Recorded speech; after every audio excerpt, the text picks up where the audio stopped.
wings report in. Red 10 standing by. Red 7 standing by. Red 3 standing by. Red 6 standing by. Red 9 standing by. Red 2 standing by. Red 11 standing by. Red 5 standing by.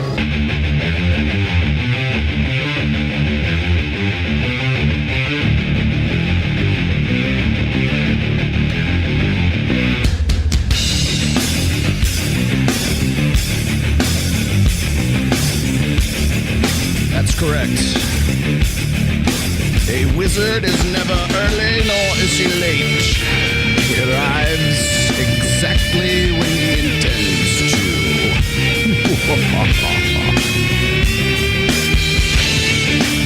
Happy Father's Day. I think I finally got it right. I thought it was last week.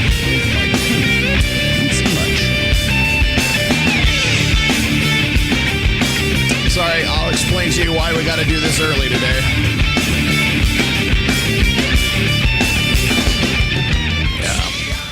Yeah. All right, live. This is live. Alive. We are live from my secret bunker deep in the Nevada high desert, somewhere about Reno, Nevada.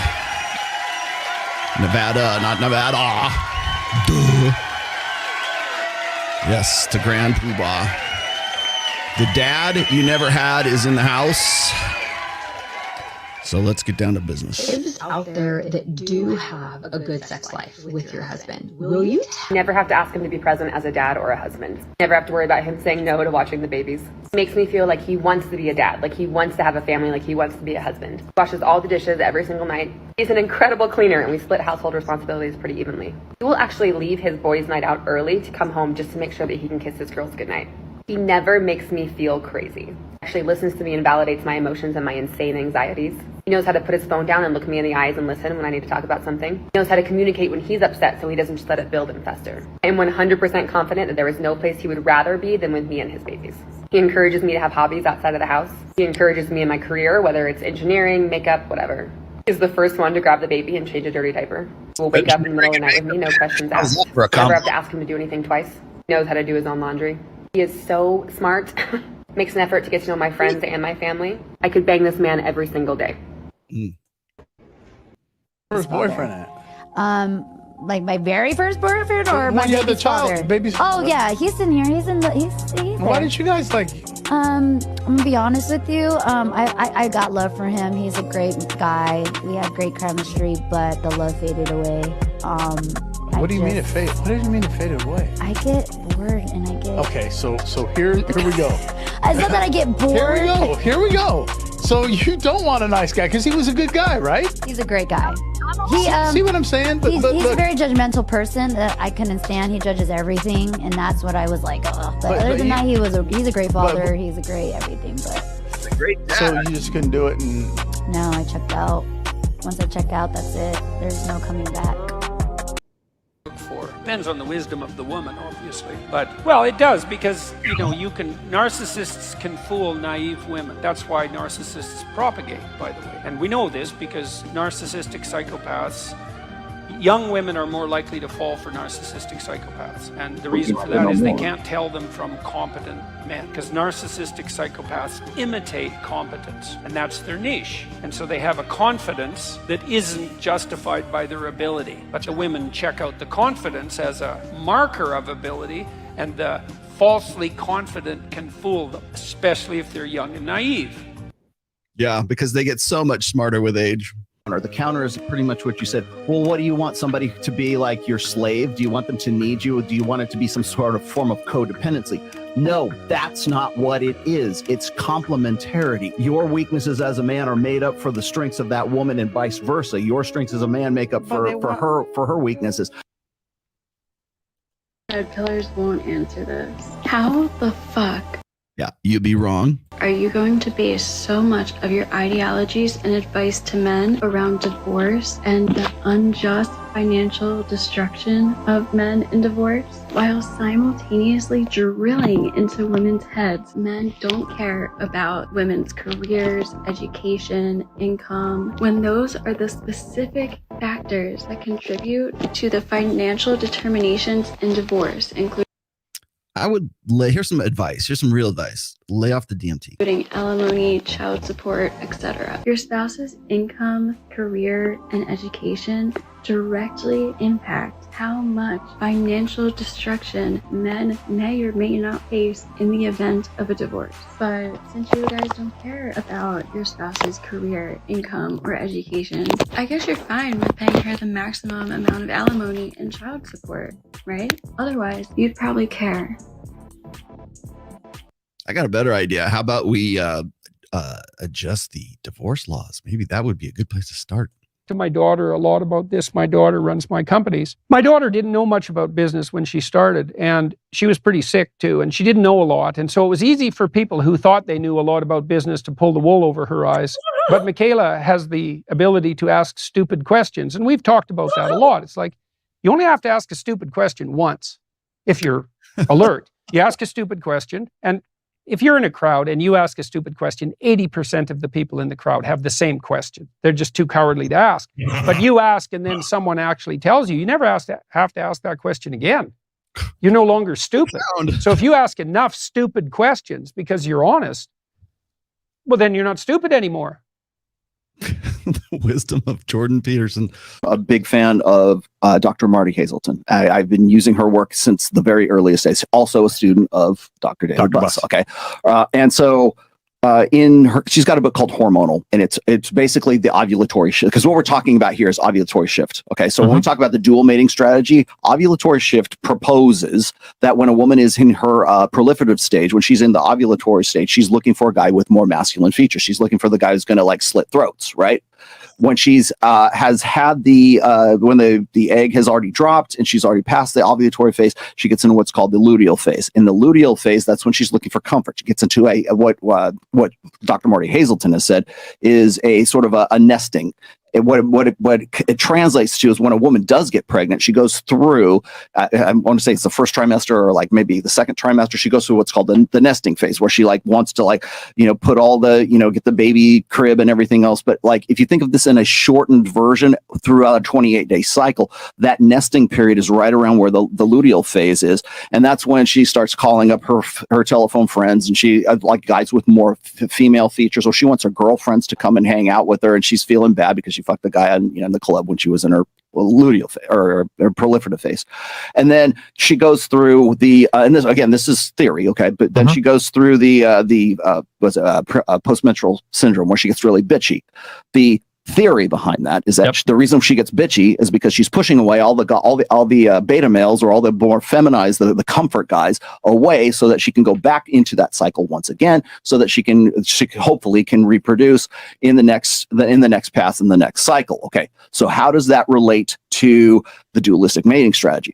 The proliferative phase is what I would colloquially term as the alpha phase, and then you've got the beta phase, which is right after the egg drops, and whether she's pregnant or she's not. Now, people are going to say, well, what about hormonal birth control? We can talk about that later on. But as far as the dual mating strategy is concerned, that's the micro biological side of alpha fucks and beta bucks.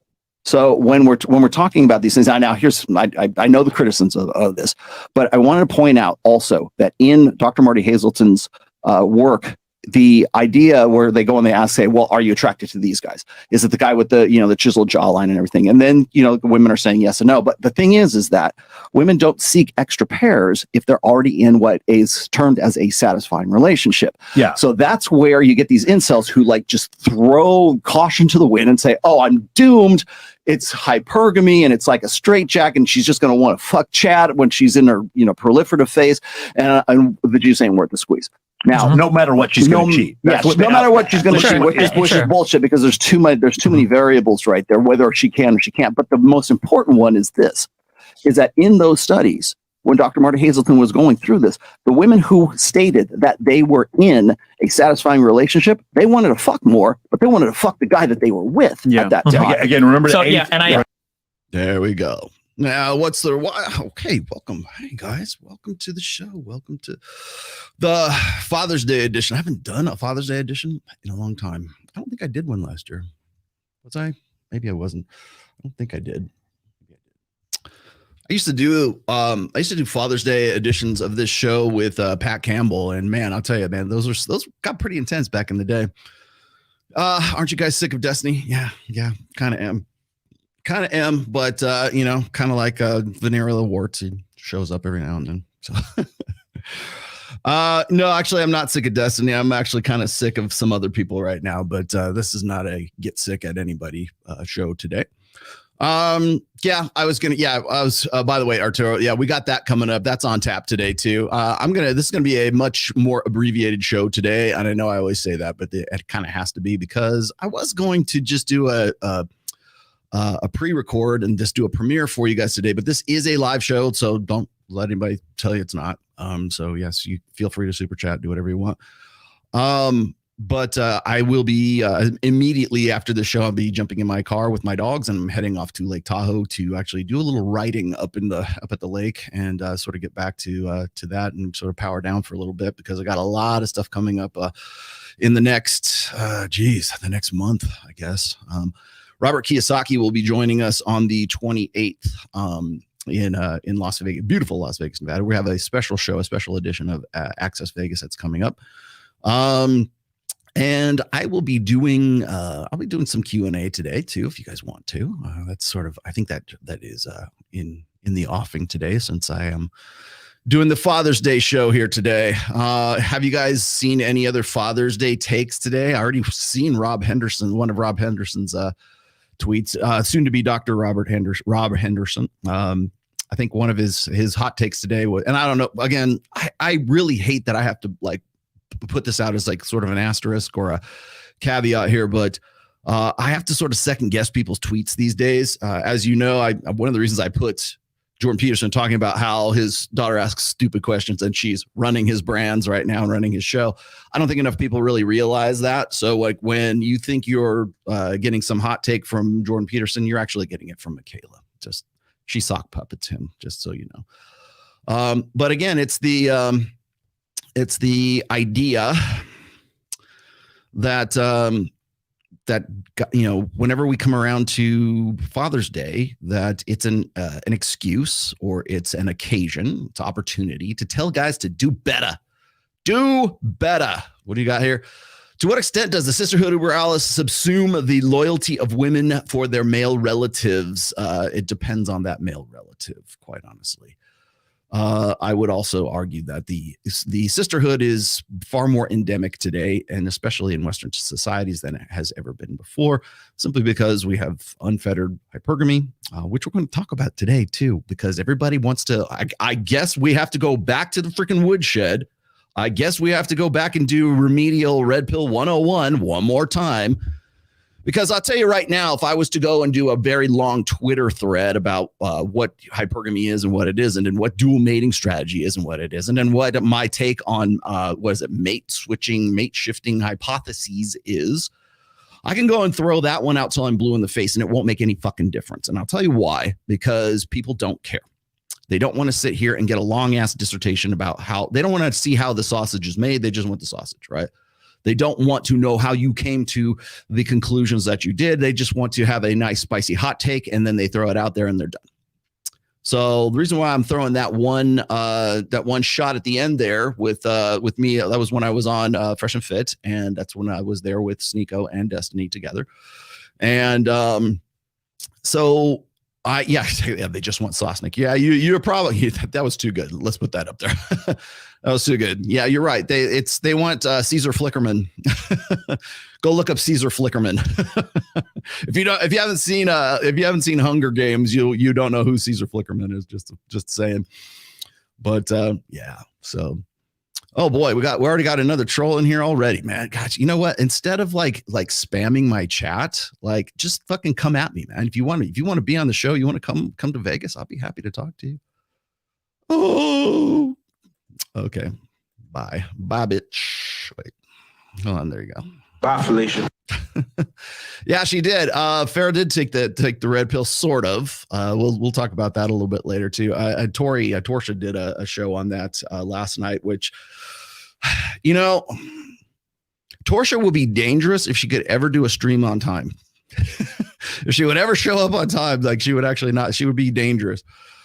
Yeah. Oh, I'm going to have plenty of new haters in the chats. I'm going to have plenty of new haters for this one today for sure. Yeah, thank you. Does he? Is it worshiping? Are you sure about that? Are you sure it's worshiping? Is it bowing down? Is that what it is? I'll tell you what's funny is like when people want to talk about like, oh, you just let the little head think for the big head. Do you think that I haven't already written dozens of essays about that and articles about that? You don't care. You don't care to know. Nobody cares to know. That's why I have to do this kind of shit. Why does Rollo do 5-hour podcasts? Well, because it takes that long to actually explain some of this shit.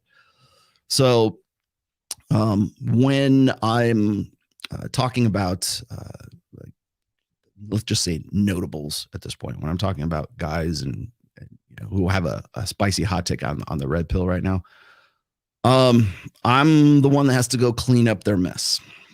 And yes, I did see the I guess was it a rage quit? Do you think it was a rage quit that Pearl did with H3H3 with Ethan Klein? I don't know if it was a rage quit so much as it like I think what's funny is like it's like a semi rage quit. Like people want to say like when MLD walked off Sosnick's show, well, he had a heart out, he had to get out of there, blah blah blah. It still looked bad either way. And when Pearl bailed on Ethan Klein, still looked pretty bad. So I would do that in a hot second, man. I would absolutely do that in a hot second. If she can arrange that, actually, I could probably arrange that. I would do that. So yeah, I kind of have to refute some bullshit, all that. I feel like I'm always on the fucking defense. I'm always on the back foot with these guys, right? Because all it is just like one spicy hot take after the next. And the reason I threw that last clip out there is because I don't think a lot of people really realize, particularly people who are unfamiliar with the situation, that they don't realize that I've already had these conversations. We've already had these. I mean, hell, there was like 35,000 people like live views for that show, Fresh and Fit. And so I'm still having to deal with the bullshit of like these one-liners. I'm still having to deal with the bullshit of trying to explain what hypergamy is or it isn't. And then I get to the point where I'm like, you know what? I'm dealing with somebody who's just basically disingenuous. They have no interest in being in debating. Because like I got into a long thread with a long Twitter thread, I guess. And my bad. I probably shouldn't have done this, but I got into a very long thread about hypergamy and dual mating strategy versus mate shifting hypotheses. And I will tell you right now, just for the record, here's some fatherly advice for my sons. Don't get into those debates on Twitter. Twitter is not the place to have those debates. Certainly not any place to sort of to do any real deep thinking, I think. Twitter's good for advertising. Advertainment. That's a new word I came up with. Advertainment. It's advertising and entertainment. It's advertainment. That's all Twitter is. And now we're going to have like video. Now we got Tucker Carlson on Twitter. I'm also seeing that they're trying to monetize like responses. You can respond to certain people if you have a blue check, and you can pay enough money to do so. Again, who's the real grifter? Elon Musk, man, bravo. And or whoever his team is right now is doing that. Who's coming up with this stuff. We were talking about this on Rule Zero yesterday, and I just say Elon, learn the lesson of Periscope before you go with the video side of things. But I just want to point out that one tactic, and I didn't really realize it's been done on me before, but I never really like confronted it like face on. But I was having one main thread of discussion, like a debate back and forth with Destiny. And Destiny, I said, well, show me one study, one research, one data set of the dual mating strategy or what I explained basically on Fresh and Fit, because his fronting was like, well, I came up with all these studies, and he had no answer to it. It's like bullshit. And it's bullshit because I'm throwing it out there right there in that clip. But again, this is a discussion that takes a long time to have, and ain't nobody got time for that. Nobody got time for that. Nobody wants to sit around and fuck around, right? Well, okay, dude. Okay, now let's. I'm just going to keep you around just for now, just for shits and giggles. But so when I have those conversations and I'm like, okay, when I'm doing this, I'm trying to sift through probably, dozens of just shit posts on top of everything else. Like, oh, you didn't tell me what a high value man. It's in that fucking same show. You didn't say what a high value man is. Tell us.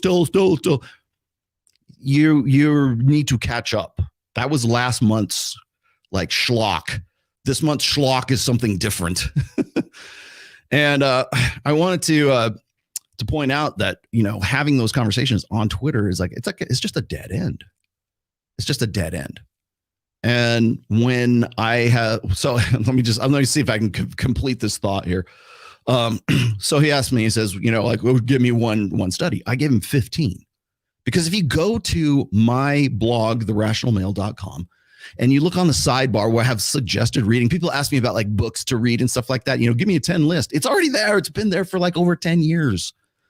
But on that list on my blog roll there are my links to people who I admire, who I think are worthy of, a click. One of those is Dr. Marty Hazelton, who I explained in that video. Dr. Marty Hazelton is I would argue one of the premier evolutionary psychologists when it comes to intersexual dynamics. I'm not going to say she single-handedly did this, because she has like her own sort of like colleagues and stuff that help her along with the research. But so when I have to listen to uneducated idiots say, well, that stuff's been debunked. Okay, what's been debunked? Because you're talking about a body of work that's like 25 plus years.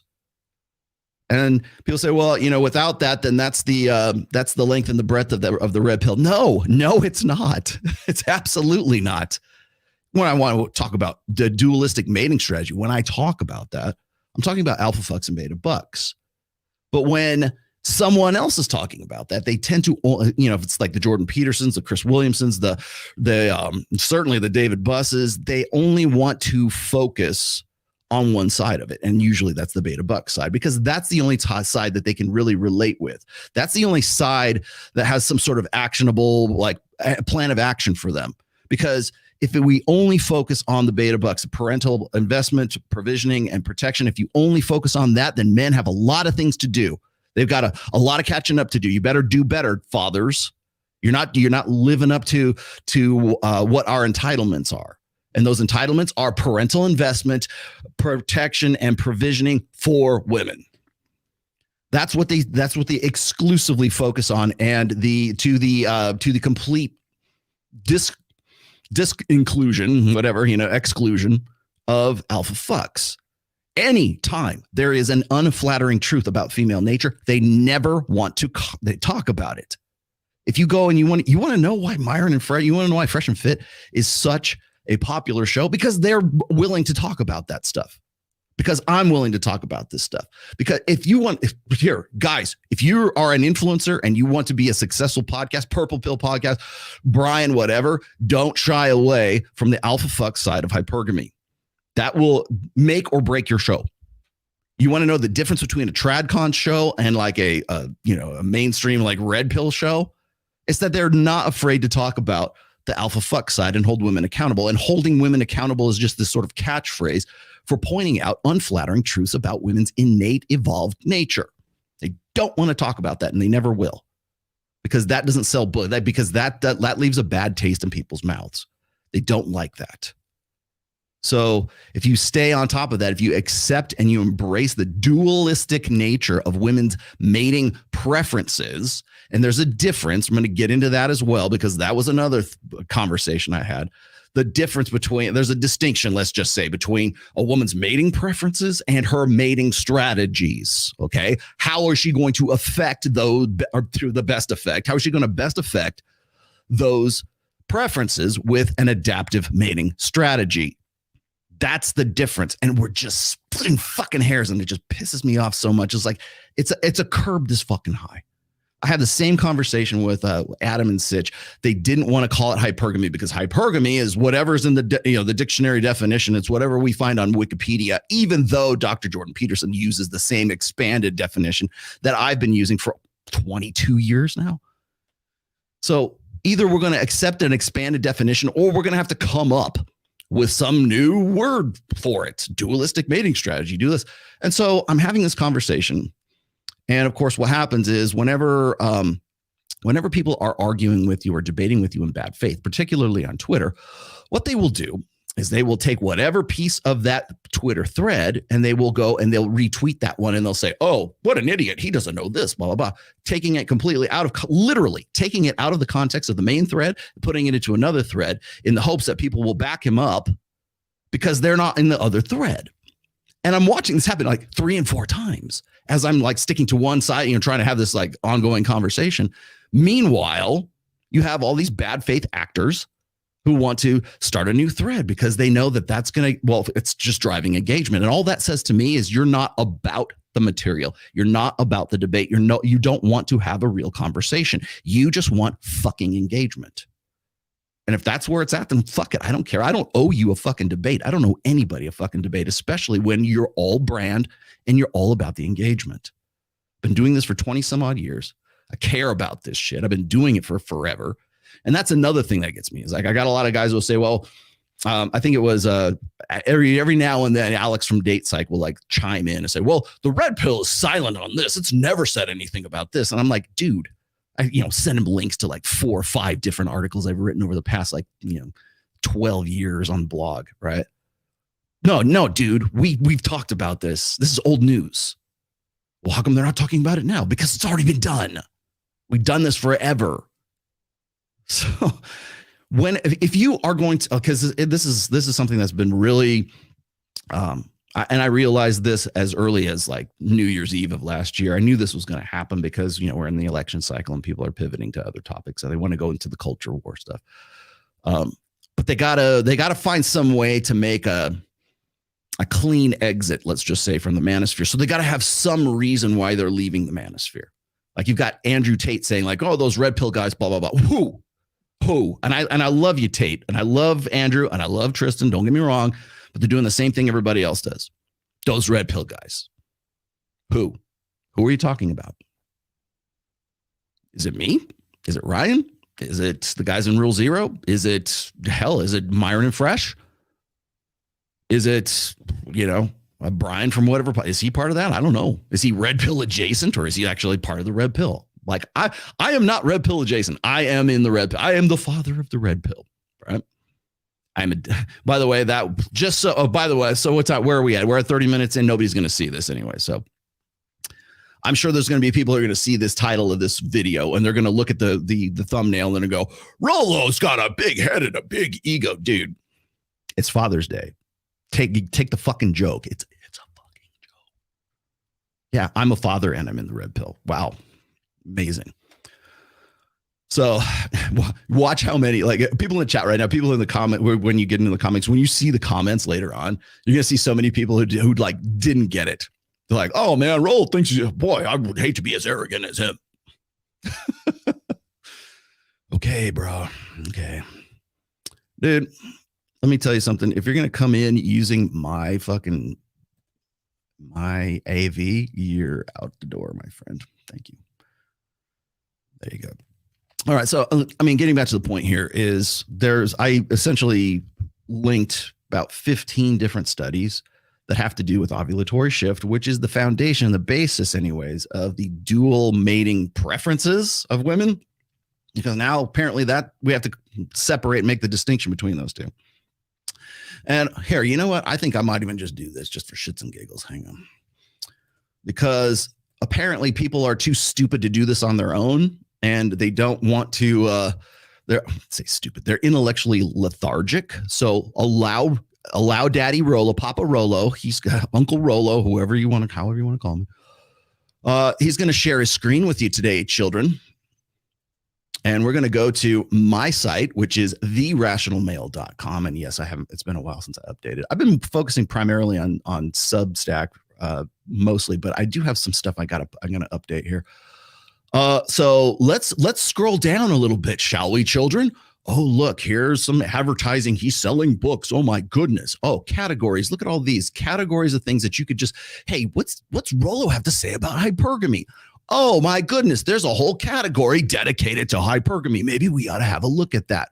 Love. Rollo says that women can't love women. Oh, well, how about you go and you just click right here? There's so much stuff. It's a cornucopia of red pill knowledge, right? Oh, look, here's the blog roll. I've got Aaron Clary, Alan Roger Curry, God rest his soul. Alpha Game, that by the way, Alpha Game Plan, that's Vox Day. Appearance of Power, that is Tanner Guzzi. Black Label Logic, that's our friend Carl, who wrote Gendernomics. Chateau Artiste, which is Royce Dalrock, who is no longer active, but if you are a Christian or if you are in any way sort of religiously affiliated, Dalrock is the go-to guy when it comes to the Christo red pill, I guess would be that. And then I got a few others here. Ed Lattimore's on there. Jeez, I still have Goldman on there. Krauser's on there, who I also think is great. And look, lo and behold, here's the research of Marty Hazelton. I wonder how long this link has been here. How long has Rollo had this link on his site? Well, if you would like to go look at the archives, I can show you. It's all the way back at 2011. And actually, it was before I even started the blog, because we were using this material and we're talking about this material in the So Suave days. That's how far back this goes. Marty Hazelton has been on my blog roll for 12 years now. So when you say there's, where's the proof? It's been debunked. Okay, no, it hasn't. And what are you talking about? So let me clear this one out real quick. Stop sharing that real quick, and then let's come back to this one. So this is her archive. And by the way, if you want to pick this up, you can just go get it from like I said, if you just go, God forbid you actually go to the rtrationalmale.com and go down the blog roll right there. This is Marty Hazelton's sort of her archive of her research. And it goes on, by the way, it's not just her. I shouldn't point out there's gangstads on this as well. Who else is here? Frederick Garcia's Fails. Who else is this? Gildersleeve. He shows up quite a bit. I'm trying to think who else is in one of her colleagues here. Anyways, if you don't know who Marty Hazelton is, shame on you. You should. If you think that you have some sort of even like peripheral ancillary knowledge of evolutionary psychology, you better know who the fuck she is. You better know who Dr. Hector Garcia is. You better not know who, certainly who David Buss is. By the way, a student of David Buss as well. Gad Saad. You better know who Gad Saad. You better know who they are, because if you don't, you can't have a conversation with me. Don't ask me for a debate on this if you don't know who these names are. Well, I don't know much about them, but let me talk for the next 45 minutes as if I do. No, we're not having that conversation. You're wasting my time and you're wasting your time. In fact, you're wasting the audience's time as well. So here we go. Let me just run down a few of the topics here. Let's see. Ovulatory. Let's see. Here we go. Meta-analysis and P curves support genuine and robust shifts in women's mate preferences across the ovulatory cycle. Okay. So this is in response to actually the criticism of the quote unquote debunking of all of this, because it was a meta-analysis. I know this shit is dry, but you have to listen to it, because if you don't, you won't be able to say, oh, Destiny's full of shit. These guys are full of shit. So which part of this has been debunked, which hasn't? Okay. Exposure to perceived male rivals raises men's testosterone on fertility relative to non-fertility days of their partner's ovulatory cycle. Was that part of the one that was debunked? I don't know. And you don't know either. Okay. Gangstad and Hazelton, once again, human estrus, implications for relationship science. Wow, sounds like she's actually interested in relationships and not just some, shitting all over women for having, for wanting to have sex with alphas in the proliferative phase and wanting to have comfort in nesting in the luteal phase. Wow, somebody actually accounted for that shit. So let's see what else. Let's keep going. Some of these are really good. I wish I could read these to you, but again, you can go and pick up every single one of these PDFs is linked here. Go pick it up. I've archived probably at least a half a dozen, maybe a dozen of these things already. Let's see. How valid are assessments of conception probability and ovulatory cycle research, evaluations, recommended standards, and theoretical implications? Okay. These studies go back as far as, say, 2009, and they're as recent as, I think, 2018. by my reckoning here. Okay, do women's mate preferences change across ovulatory cycle? A meta-analysis review. This was really good. If looks could kill, anger judgments are informed by affordances for doing harm. Do you guys remember when I talked about the male anger bias? That's where a lot of this comes from. Okay, it's better to err on the side of caution. Essentially, is what it gets into. Seeing storms behind clouds. Okay, this was actually the biases and attribution of anger. Talked about that before. Let's see. Shifts in women's mate preferences across the ovulatory cycle. A critique of Harris, 2011, 2012. Got that. Sex roles. Where's the other one that was really good in here? Maternal health advantages. Got that. There's some other really good ones in here. Here we go. Body odor attractiveness as a cue for impending ovulation in women. Evidence from a study using hormone-confirmed ovulation. Oh, but it didn't replicate, Rollo. We could all of the girls who've come into psychology since 2014 really, but 2018, we can't seem to make this replicate. Guess it's bunk. Guess it's hokum. Ovulatory shift in women attraction primary partners and other men. Further evidence of the importance of primary partner sexual attractiveness. Okay, this is a really good one. This one right here, in fact, I'll just leave that window up right there. Essentially what this is ovulatory shifts in women's attraction to primary partners and other men. Further evidence of the importance of primary partner sexual attractiveness. If there has ever been a red pill study, this is that fucking study, okay? Stay in shape, stay sexy, stay pre-selected. That you want to know why most guys lose frame when they become fathers and when they become married is because their opportunity to display higher value, their opportunity to have examples of like pre-selection and social proof it plummets at that point. There, and again, we can also refer to the studies that show that when men get into long-term monogamous relationships, their testosterone levels drop. And when they get divorced and they go back on the sexual marketplace, their testosterone levels increase. Fact. Done. And here, that is a replicatable study right there. They've already shown that. So I love this shit when I'm listening to people say, well, maybe it's mate shifting hypothesis. Maybe it's okay. I'm willing to listen to what you have to say. I'm not saying that like maybe women actually like trade up to a better mate, or maybe especially in the 21st century when they are spoiled for choice and they have the choice paradox because everyone's got a cell phone, and the question, the hypergamous doubt, which I have said over and over on this show and on my own blog, the hypergamous doubt, is he the best I can do? That it gets exacerbated in an age of social media where women see their best friends or their girlfriends or their sisters or their sisterhood, whatever, getting, even if it's just a perception, it might be actuality, it might not, but they see other women doing better. Oh, she got a better man than I did. That guy's much hotter than my man. And I'm at least as good looking as this bitch, so I could probably do that too, right? So what happens is it exacerbates what I've called the hypergamous doubt. Is he the best I can do? And in doing so, when men are in monogamous relationships and their testosterone drops, I mean, there's an evolutionary reason for that. It's for pair bonding, right? It's for, hypothetically, it is meant to facilitate parental investment on the part of the guy. So if he's not looking for strange on the side, and his testosterone levels have gone down as a result of that, and he's more invested in his children, that's a good thing over the long term for fatherhood, because today's all about fatherhood. So anyways, let me continue a little bit further here. The idea is that I think a lot of people, I saw, I think it might have been Alex from Date Psych, because he was giving me shit about my false equivalencies article. And again, it's not that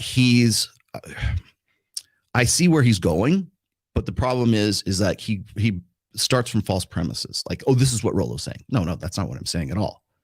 Another probably article he's never read is also Hypergamy, the Misconceptions, which is hypergamy is not a straitjacket. This is one of the reasons why hypergamy is not a straitjacket.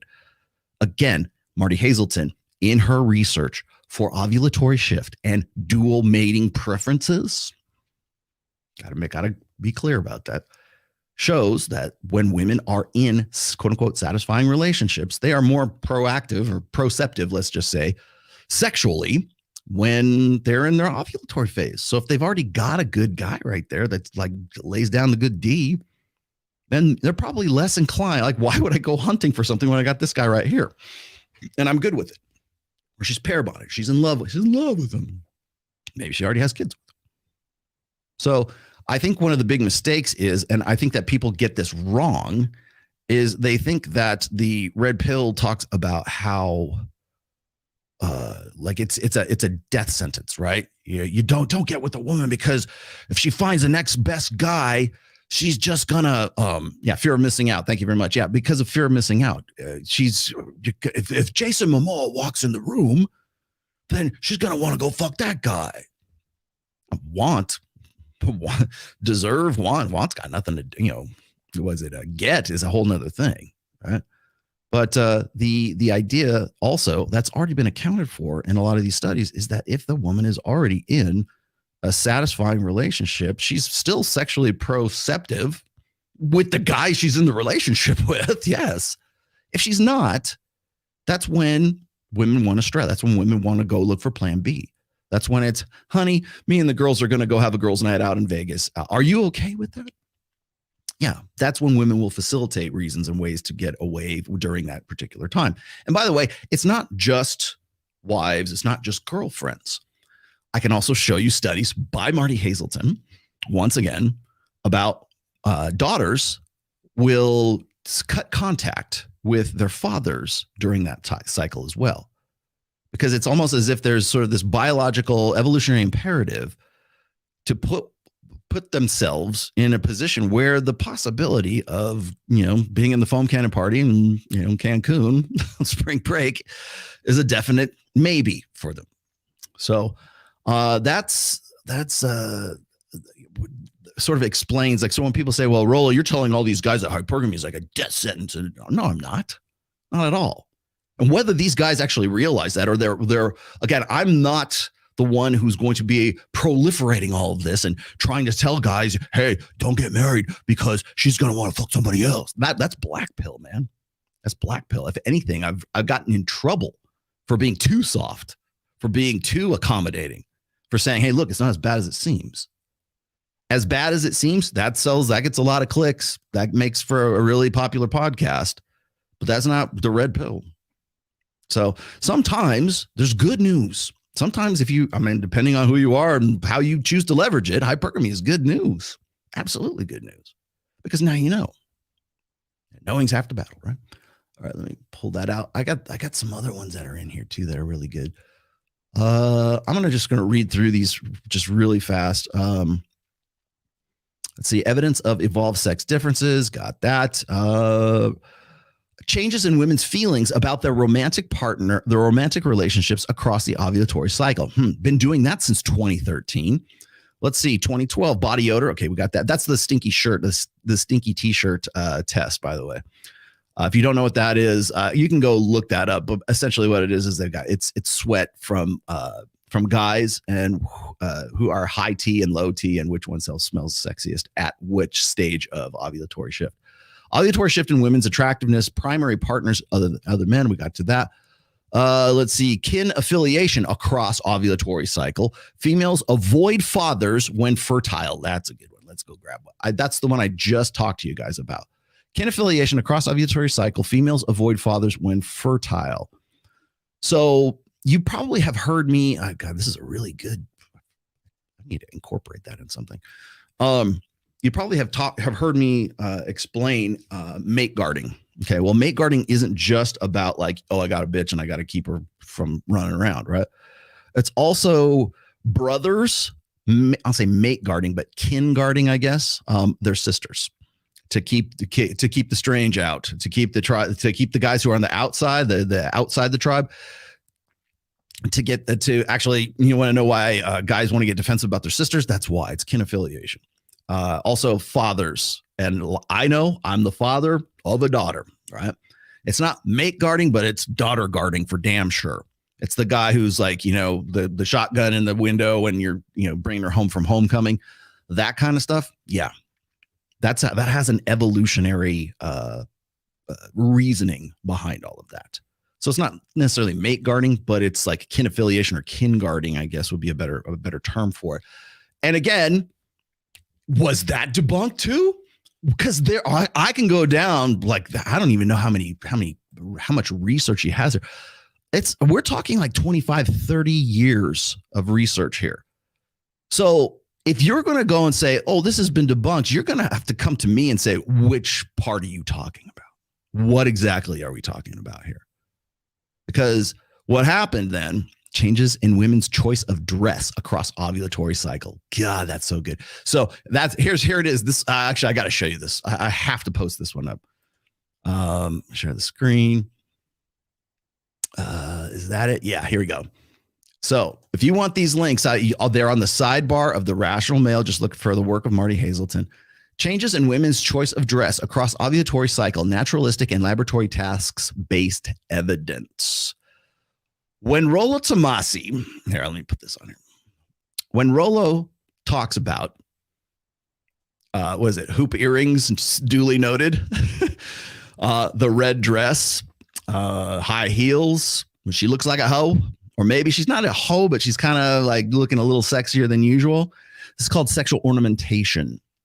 Okay, this is something women do, and they do it right in the proliferative phase. More often than not. Are they all doing it? Well, I don't know, but I do know this is that there is a tendency for women to sexually ornament themselves in the proliferative phase of their menstrual cycle. Got it? That's the basic premise of it. So when I say, the bigger the hoop, the bigger the hoe. Next time you're stroking off to porn or whatever you are, look at the earrings. You're not seeing little studs in there. No, you're seeing if women wear and me and Sterling Cooper have had this conversation before. If a woman is in porn and she's wearing earrings, 98% of the time, they're these hoop earrings. That is the bigger the hoop, the bigger the hoe. That's where that comes from. So if I do hashtag hoop earrings, there you go. Oh, those red pill guys, they're just trying to make women look foolish. I just work here, man. I'll read you this. I'll read you the study if you'd like. So again, comes back down to ovulatory shift, comes back down to, that was actually literally, that was the first topic I ever did at the 21 convention. It was hypergamy, micro to macro. And I went down all the way down to the proliferative phase in women's menstrual cycle. I have if you've read the first book, there's a chapter in there called Your Friend Menstruation. And this was now granted, this was in the early days of like, say, the pickup artistry kind of thing, but they were picking up on this.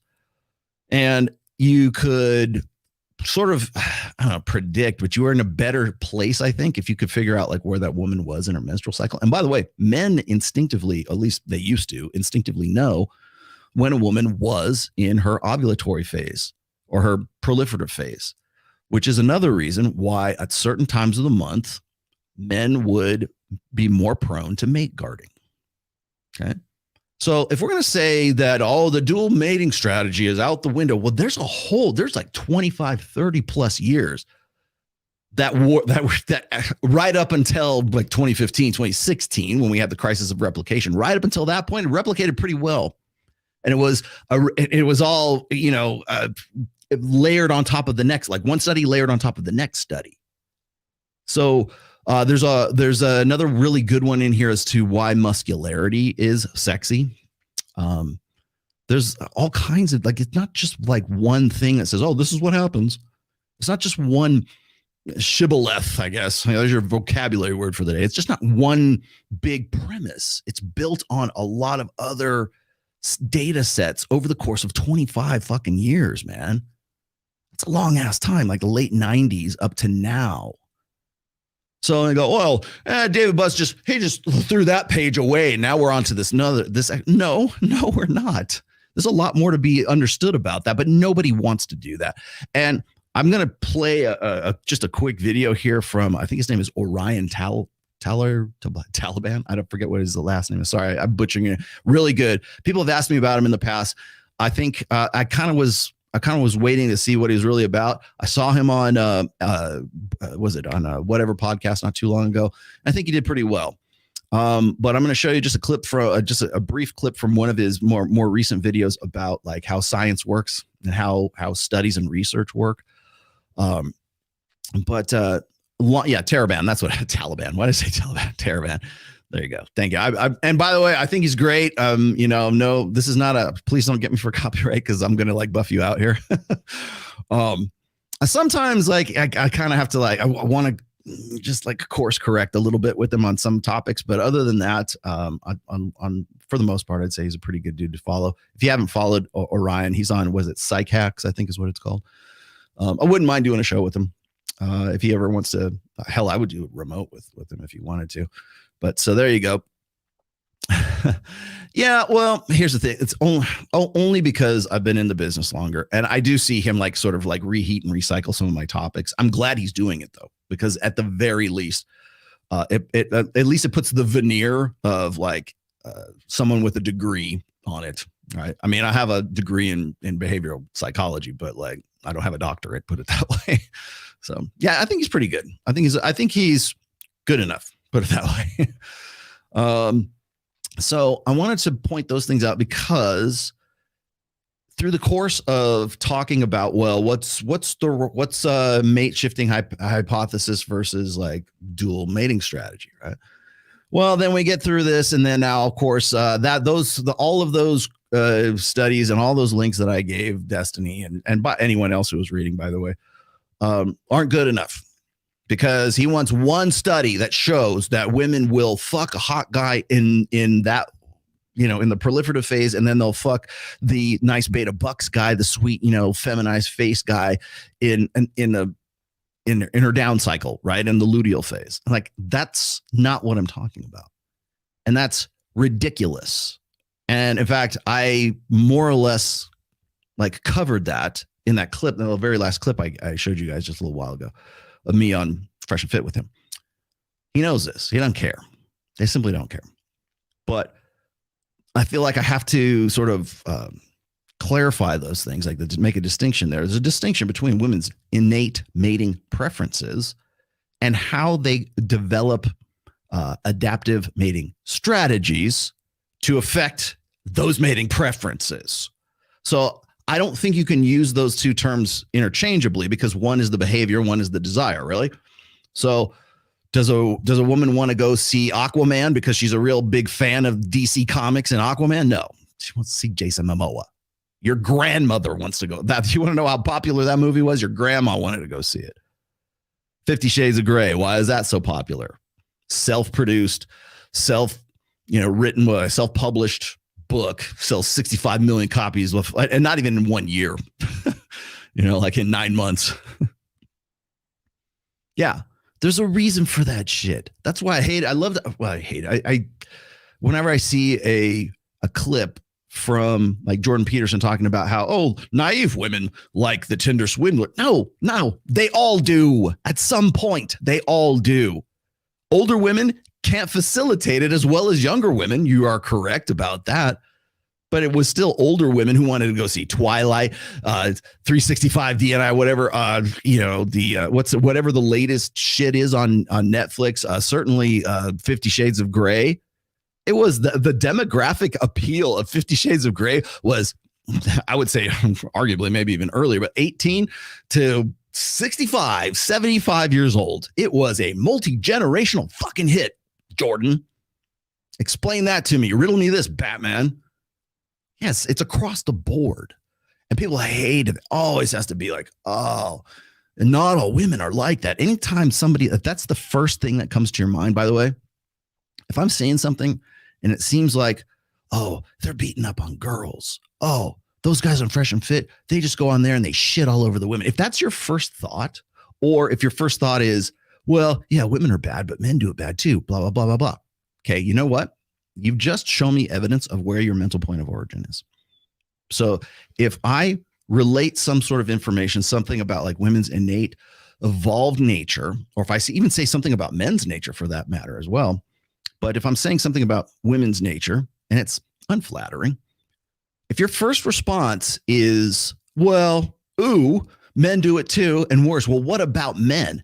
What's good for the goose is good for the gander. You know what that means to me? Your mental point of origin is not you.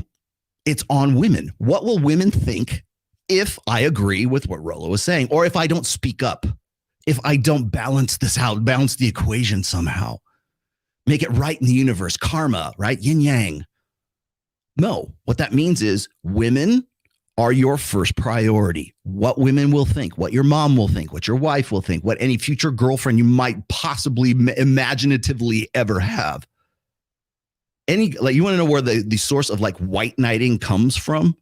It comes from not being your mental point of origin and making women your mental point of origin. So when guys come at me and they talk shit about MLD saying, oh, he worships pussy, blah, blah, blah. No, you know who worships pussy? The guy whose first impression is, well, he said something unflattering about women's nature. I better speak up. That guy worships pussy way more than MLD does, way more than anybody in the red pill does.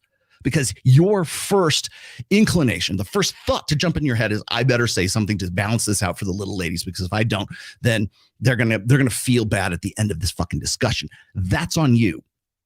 That's a guy who worships pussy. The guy whose mental point of origin is, well, I better think about what mom is going to say. I better think about what wifey's going to say. Happy wife, happy life. That guy is not his mental point of origin, to the point where he can't even have a conversation without it being the first thing to jump in his head. And that's what I mean by mental point of origin, by the way. It's not something you're cognitively thinking of. That default to that. It's your second nature. So the guy who, the simps, exactly. The guy who wants to balance the equation, that guy is more focused on the feminine than MLD, than me, than anybody who you think is like shitting on women on these podcasts. Trust me on that one, because they're not thinking about chicks. In fact, they're bold enough to push against the meta. They're bold enough to say, you know what? I know that by saying this, I'm going to be unpopular. I know they're going to call me a misogynist. I know they're going to, there's a whole world arrayed against me, but I'm going to say this anyways. That guy, his mental point of origin definitely would have to be his self. That's the guy who isn't worshiping pussy. The guy who worships pussy is the guy who wants to balance things out, who wants to believe in the blank slate. Women can do anything that men can do. You know why you think that? Because you are not your mental point of origin. Women are. Oh, even if womankind are. Maybe that's a better way to put it. Thank you very much, Soralita. Very good. Okay, I'll go. Thank you, Ragnar Odinson. I better go pick these up. Let's see. Bro's is 50 wearing a beanie on YouTube live instead of being with his kids on Father's Day. I have one kid, first of all. Second of all, this is what I do, and I'm with my kids right now. Thank you very much. And thirdly, you're on here typing this on Father's Day. Thanks. You're a fan, dude. Just face it. You're a fan. Happy Father's Day. Thanks for gold. Yeah, my Golden Knights won. And I beat Gary the Numbers guy. Gary the Numbers guy was talking shit. He was like, oh yeah, the stars tell me that the Golden Knights aren't going to win. I bet him $100, by the way. I probably should have bet him more, but I didn't take it. I told him, I said, like, keep the money, donate $100 to Gray Save, which is my Greyhound Rescue funding, donate charity, I guess. And he said he would. So he's a man of his word. Creativity kit. Rollo resents knocking up his wife and doesn't like his kids, so he copes with boring books and bad live streams. Well, there's that attention you wanted. And here you are, enjoying every bit of it. Let's see. The red pill, the red blue war. To what extent does the sisterhood of Uber Alice subsume loyalty of women for their male relatives? Okay. I can give you a quick answer to that. I think I have in the past. It's the war brides dynamic. It's the uglier side of the war brides dynamic. What that means is that women are far more prone to Stockholm syndrome. They will fall in love with their captors. And again, this is a sort of an evolutionary adaptation. It's better to fall in love with have some sort of affinity with your captors and your whoever's, like, if one tribe goes and wipes out the other tribe and they take all the women folk and they integrate them into their tribe. You have two choices. You can go down swinging, or you can just accept what you got to accept. And now you're part of this tribe now. It's also like when people ask me, like, Rollo, how is it that women can get over men so quickly, and men are just like fixate and they just, I can't stand the thought of her with somebody else, right? That goes back to the war brides dynamic, but it's the same thing here. So if you go and you look at, I've done shows on this, and there's essays as well. If you look at, like, say, World War II, and you look at the Vichy French, like the Good Time Girls, or even the Dutch, right? There are women who thought that the invading army at that time in World War II would be the victors. And so they started, hanging out and banging the German soldiers back then. And once the war was over, they would drag these women into the streets and they would just brutally cut their hair. And they would mock them and shame them and put them in this public square and throw I don't know, fruit or shit at them and spit on them and everything. The men they just killed, right? But the women would do that. Now, what would prompt women to sleep with the enemy? Well, again, it's an adaptive trait, let's just say. So again, it goes back to the war brides dynamic, but it's a survival adaptation is what it comes down to. So in the case of, like, kin affiliation, I'm not saying women can't be like very dedicated to their family and their kin and their tribe and their clan, whatever it is. They can be, but there has to be stronger men in that clan than there are in the invading tribe that comes in. So the guys who are if there are more alphas in her tribe than there are alphas in the opposite tribe, again, that's the cognitive dissonance question I've been talking about in the past, is if women have no trouble with cognitive dissonance, if either one of those concepts leads to an optimized hypergamy. So if it looks like she's going to be, survival advantages are better to stay in her tribe and to stay in her nation, to stay in her lane, stay in her family. If the men are alpha on that side, then yes, she's probably going to have a little bit more loyalty to her kin affiliation. Now, if it's the opposite and the swarthy foreigner comes in and he sweeps her off her feet, and it's like Tinder swindler, right? If that seems like a better survival opportunity, then that's where women will end up. It's wherever the strongest, most alpha men happen to be, collectively speaking, because that's where her survival chances and her chance to produce offspring are on. And again, it's ugly. And is it wrong? I would say so, especially since it's like sort of a sense of betrayal, right? But those are like human judgment calls. That's not the biology of it. But again, it's two conflicting. Do I stay with my tribe? Do I go outside my tribe? Doesn't matter. I'm just going to hold these and sort of juggle them until one person seems like they're going to be the winning army or the winning team. And then I might, hey, you know what? Maybe those guys aren't so bad. Maybe they do look kind of sexy now. Yeah. And so you're looking at cognitive dissonance, and they move to whatever is most, like, survival wise, most advantageous. Money, muscles, game, frame. That's a lot of work to beat some cheeks. MLD makes his whole living off worshiping the gash. Not as much as some of the guys who spend their lives defending the gash. He doesn't worship the gash. He just grifts off other men. Well, there you go, man. There's that attention you wanted. What else you got here? Have you seen The Truth About Marriage documentary? My uncle made it and wrote the book. No, I haven't. He's single, no kids, dates 20-somethings, nominated for multiple Emmys, based on Chris Ryan and Sperm Wars. No, I haven't seen that, but since you mentioned it, why don't I show you this real quick? Because this was, I didn't get to do the whole video of this from last week, and I thought this is like, you want to talk about like a guy who's like so fucking disconnected with the world. This should be a good example right here. What are you going to do when you're 60 by yourself in your isolated hedonism, and what sort of sex object are you going to be then for your Well, I can think of Mike Sartain and quite a few other people who are definitely part of that. Hedonistic promiscuity. That's no plan. If you're still an adolescent by the time you're 40, you're a creep. You're the sort of person that you don't even want to be around. You don't want to be the oldest person at the frat party. That is not pretty. There's something rotten about that. And I mean in that contemptible sense. Okay. So let me allow me to opine, Jordan. Why would it feel that way? Especially to a guy of somebody like, he's very passionate about this. I mean, it seems like he is, right? He didn't cry, he just kind of gets that self-righteous rage. Right? And I wanted to comment on this last week, but I couldn't find the whole dedicated clip, but I have it right now. And I always thought this was kind of, I goofed on this last week, but I always thought this was kind of funny because people give me shit. Hell, they give me shit in the comments right now. Cut your hair, man. Why does Rollo think he's 14? I play in a band, dude. You didn't know that? Oh, guess you didn't know something, right? Second of all, it's like, do you know how long people have been telling me to cut my hair? I have cut my hair. I've had short hair for quite some time. I only started growing it out in like 2018.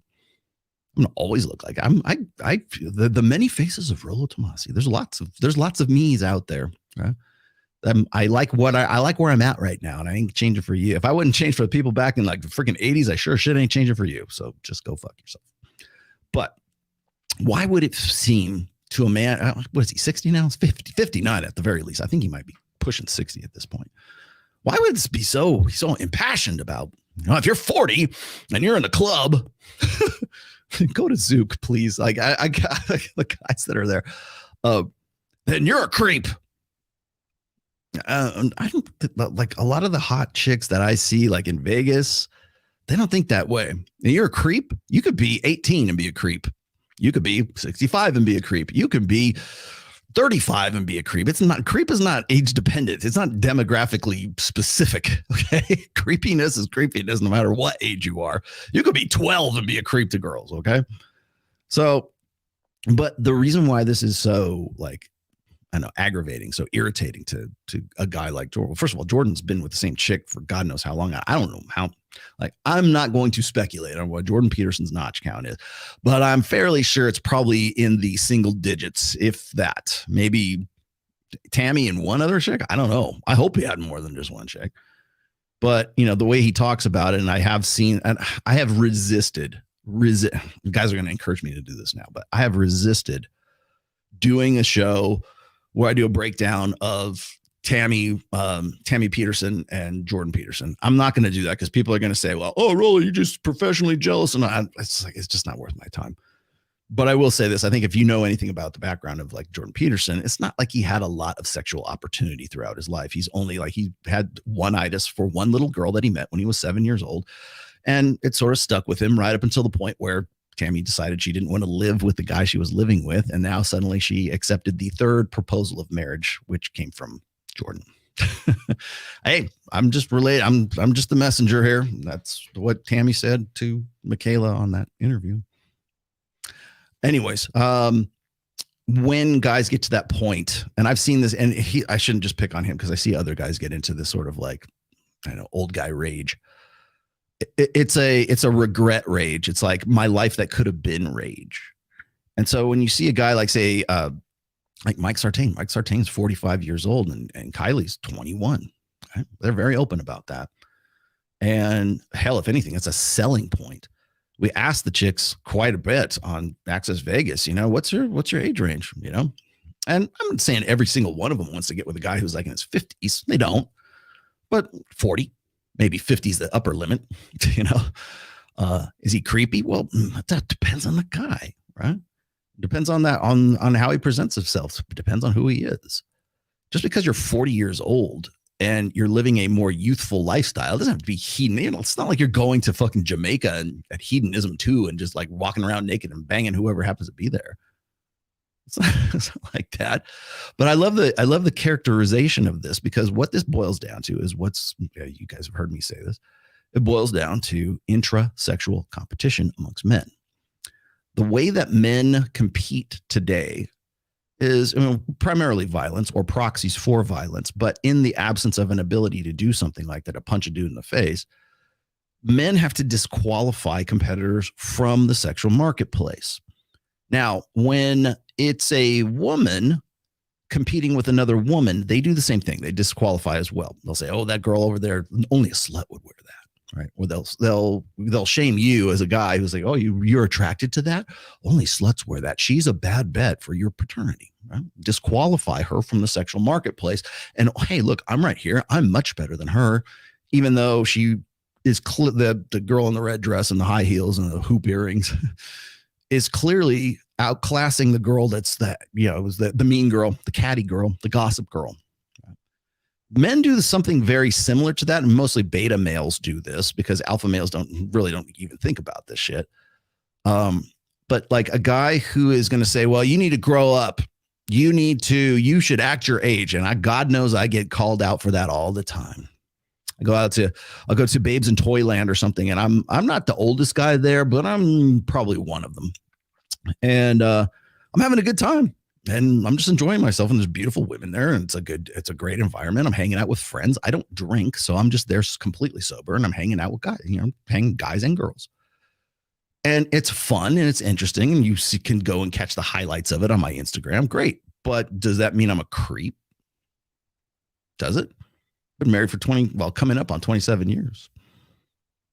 Oh, Rollo's he goes out and does all this shit with Fresh and Fit. He does all this stuff in Miami. He does this stuff in Vegas. Oh, he's having a midlife crisis. No, this is the guy that's having the midlife crisis because he's pissed off that other people are enjoying themselves and have a different life path.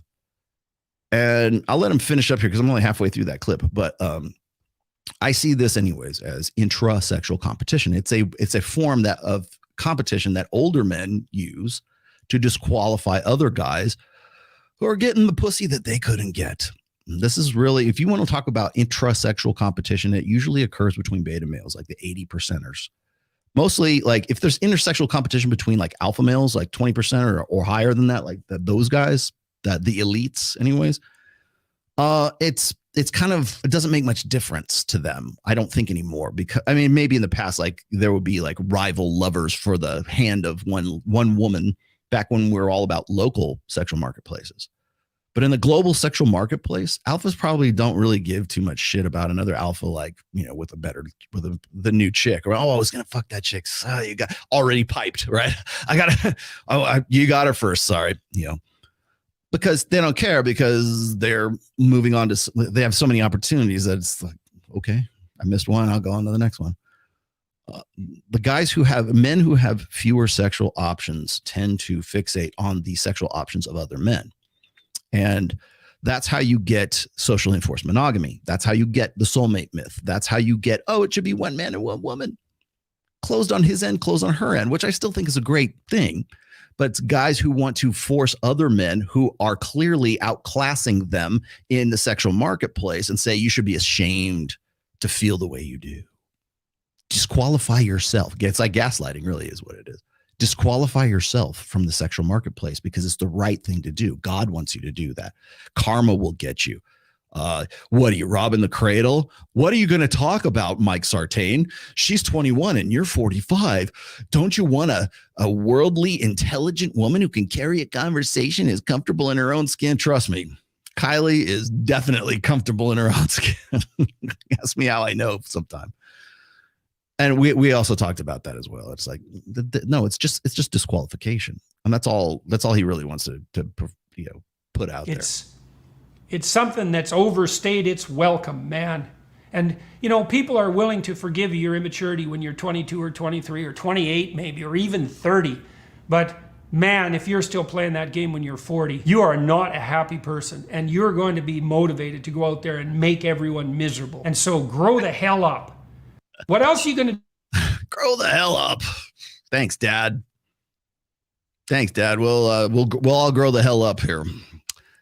This is fundamentally a 20th century old order way of thinking. And granted, if we were talking about like a social condition or a social order where men were rewarded for acting in a certain way, where men still could get a pension, or you have a one income household in the 50s. And if you like all the great old Leave It to Beaver 50s era, the early 60s era, sexual marketplace, I would definitely agree. Now, not so much. Why not both? Why can't you be both? Why can't you be both mature and have a good time? Because that's what a lot of guys are talking about right now. And I think in the post-sexual global sexual marketplace, the rules have changed. And if you're still, and I know this because I don't know I guess he's a boomer, but like I'm an Xer, I'm a Gen X.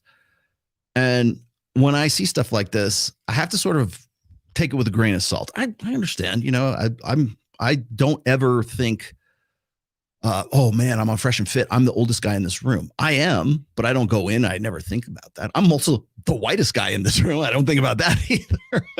But again, what's the expectations? I play in a band where I'm the oldest guy in the band. Steve, our drummer, I think he's 47, right? CJ, our other guitar player, he's just turned 27, 28. Livy, our singer, is 30 years old. And I'm happy to say Jimmy is back in the band and he is 32, 33. So it's like demographic wise, we're all across the board. And I think we all bring something special to the band. And I'm not alone in that. There's a lot of other guys who have like sort of like multi-generational bands or multi-generational projects that they work on.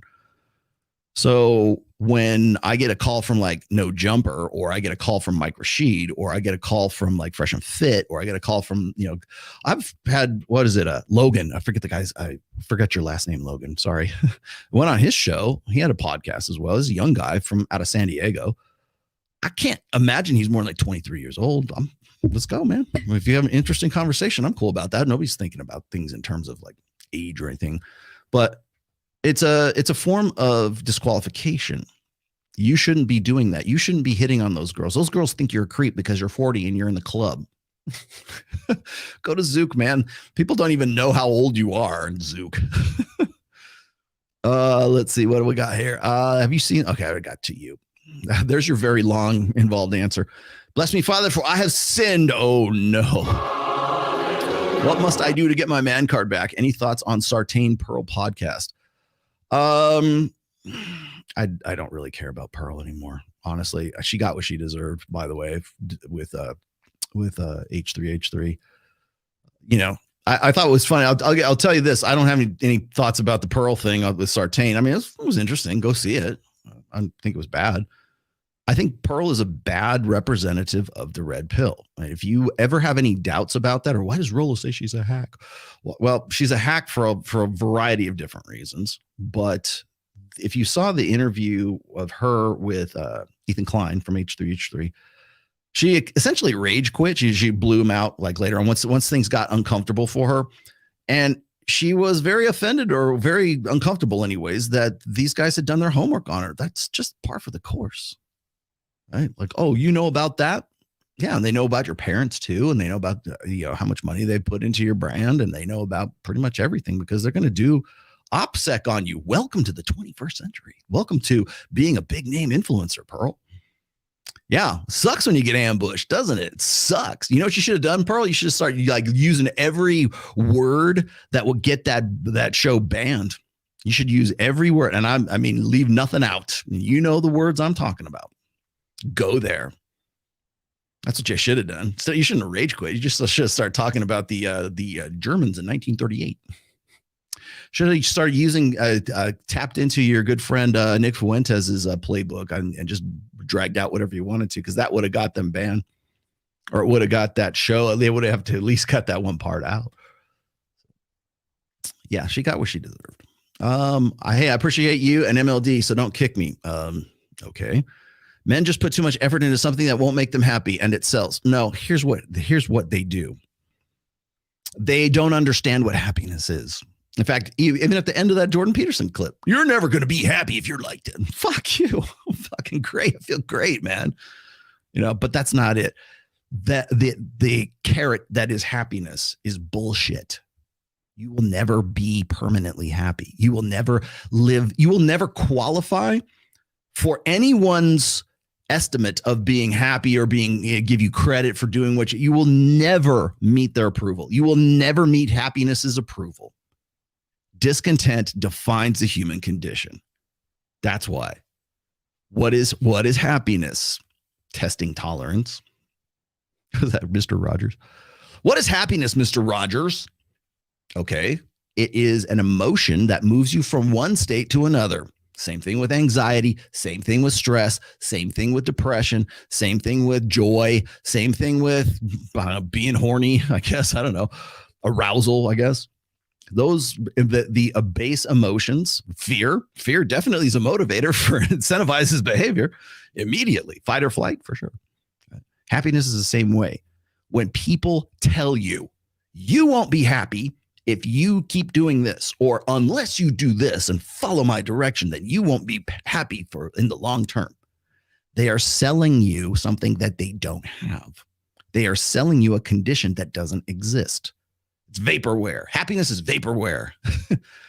You will never be happy because happiness comes in the doing, not the having, not the getting there, not the achievement, not the trophy on the shelf, not the diploma on the wall. Happiness doesn't exist in the way that people would like you to believe that it does, because it's easier to sell you on something. It's easier to get something from you, to leverage you if you have some sort of secret to long-term continued nirvana. So when I listen to somebody like Jordan say, well, that's just in the long term, that's not going to make you happy. Well, you look real happy, right? But that's the point is like, that's not what happiness is. It's like, it's based on a fundamental error that happiness is something that can be like continually maintained. And it's not, because that's just not the nature of happiness. It's not the nature of urgency. It's not the nature of anxiety. It's not the nature of depression. Depression's not supposed to be permanent. It's just be just enough to motivate you to get out of whatever condition you're in and get into another condition. Hunger, right? Maybe that's not an emotion, but it's certainly a feeling, right? But hunger motivates you. You got to go kill something and eat it, right? Why do you get hangry? Which I think ought to be an actual dictionary term, by the way. Why do you get hangry? Because that motivates you to go run down small game or a caribou or some shit and drag it back, cook it, and eat it.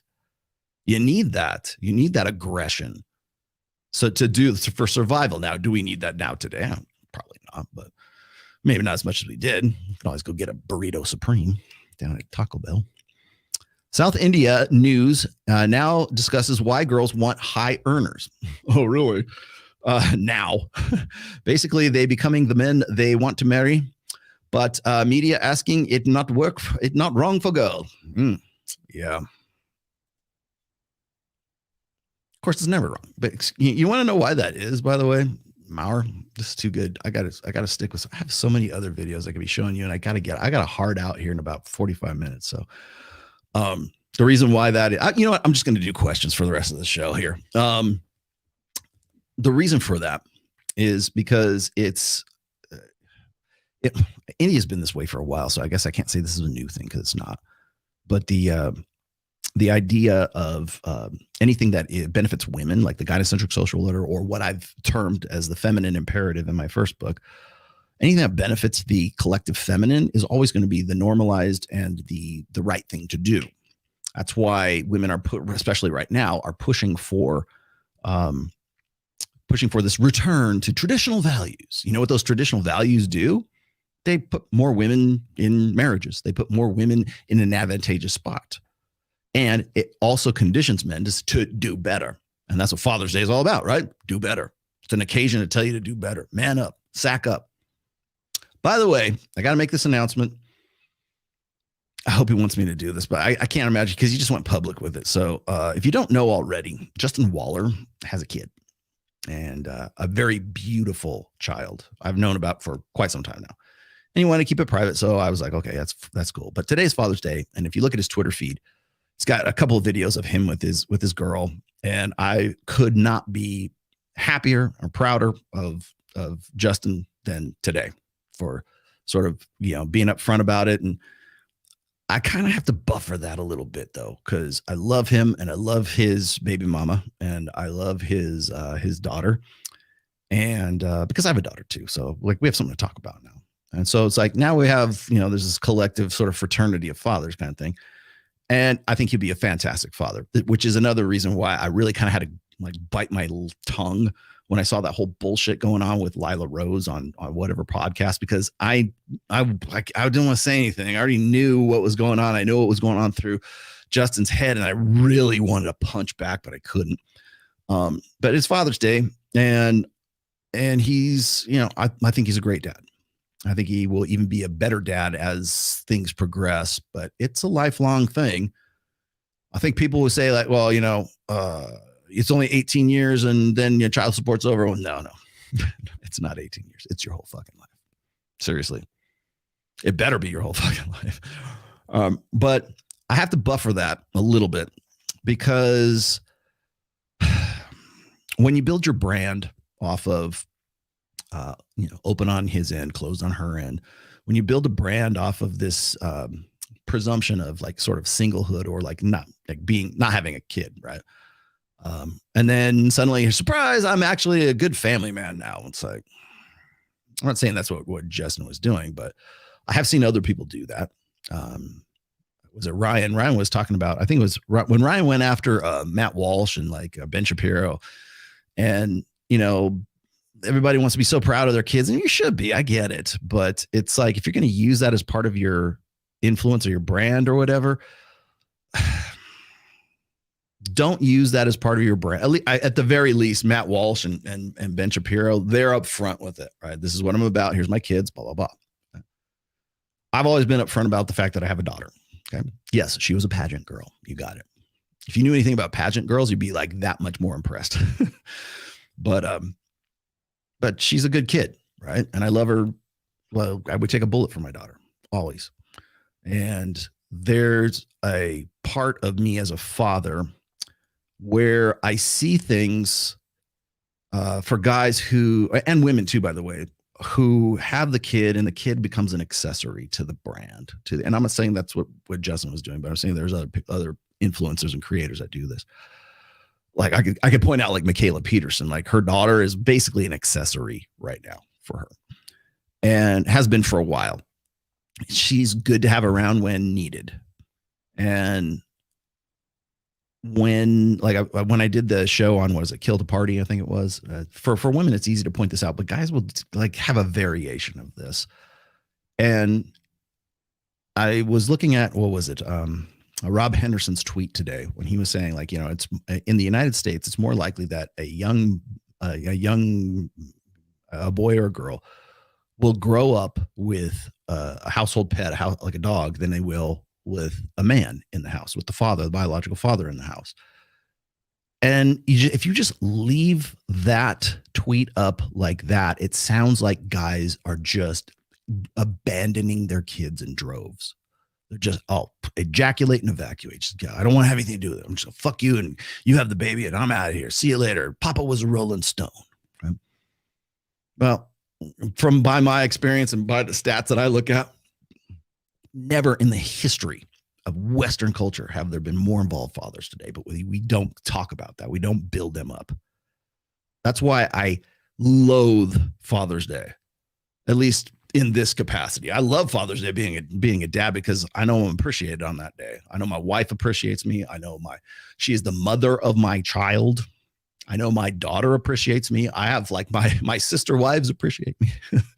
my 1,000 sons appreciate me. I am very happy to have that. But I also have to point out that like, if you go to church, if you went to church today, what was the sermon about? Do better. Do better. You're not living up. And that's always going to be popular. It's going to be the time where the pastor or whoever has an opportunity to speak to the guys, come here.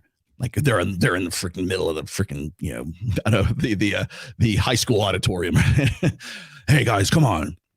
We need to do better for our women. Like that's usually the message. And even to this day. And I think that is doing men a disservice, rather than appreciating them, rather than building them up, rather than rather than pointing out the fact that it is like 10 times more likely for there to be sort of infanticide in a family where the biological father is not present, but the new boyfriend is. Rob Henderson, this. That's where I got that information, was from you. So yeah, you have to also point out the fact that like marriage, especially now, shouldn't be the defining factor of whether a father is involved with his kids or not. Is there a marriage? Is there a contract? Is there a certification? Is there some sort of like ring on her finger? Okay. Well, does that make him a bad father? In a quote unquote traditional conservative sense, that would make that guy a deadbeat dad just for not like, well, you're shirking your responsibilities. No, maybe I'm protecting my ass, but it also doesn't mean that I'm not going to go and be the most involved father that I possibly can be. Also, in the Black community, I think you fathers don't get enough credit because of the same thing. I was looking at stats about a year ago, I think. Maybe they've changed since then, but the indirect involvement of Black fathers with their children right now is at an all-time high. Those are the stats you don't see on Father's Day. And the reason you don't see them is because those fathers may not be married to their mothers. So the only stat that matters is whether or not they're married to the mother or not. They don't like track involvement. They don't track like, okay, well, they're not married, but dad is, maybe he's even living in the house, right? Or they're not married, but dad is very, pro parenting. And that's never going to be, you're never going to get around the marriage certificate verification of whether the father is actually in, like, and again, there could be like married fathers that aren't all that involved as well. But we base the quality of the parenting on whether or not there's a certificate involved and the state is involved in that marriage. I think that's a bad place to start.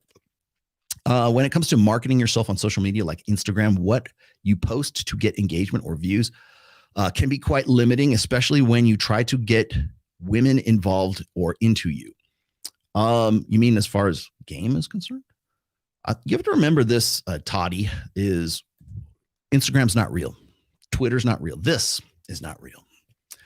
I try to make it as real as I possibly can, but if you were here in this room with me right now, wouldn't you be paying attention to me? You'd probably be looking at whatever I got in my room. This is not real. We are who we say we are online until we're not, I guess. Again, it's the Ziggy Stardust effect. Beware of becoming the online persona that you present yourself as. Now goes for influencers as well as guys who are using Instagram or online dating programs. Beware of becoming that image and trying to make it, because if that's not congruent with who you are, then yeah, you're going to be in a world of hurt. When it comes to marketing yourself on social media and Instagram, what you post to get engagement and views can be quite limiting. It can be. Let's see. Happy Father's Day, psychiatrist. A borderline who can't hold a relationship becomes a narcissist. Would you consider this part of the wall? Because men are narcissistic and men don't date other men. You mean as men? With the psychiatrist, a borderline who can't hold a relationship becomes a narcissist. Those are two different like personality disorders, like NPD and BPD, although there is a lot of crossover, I'll give you that, but those are two distinct personality disorders, at least as far as the APA is concerned right now. That might have changed. Would I consider that part of the wall?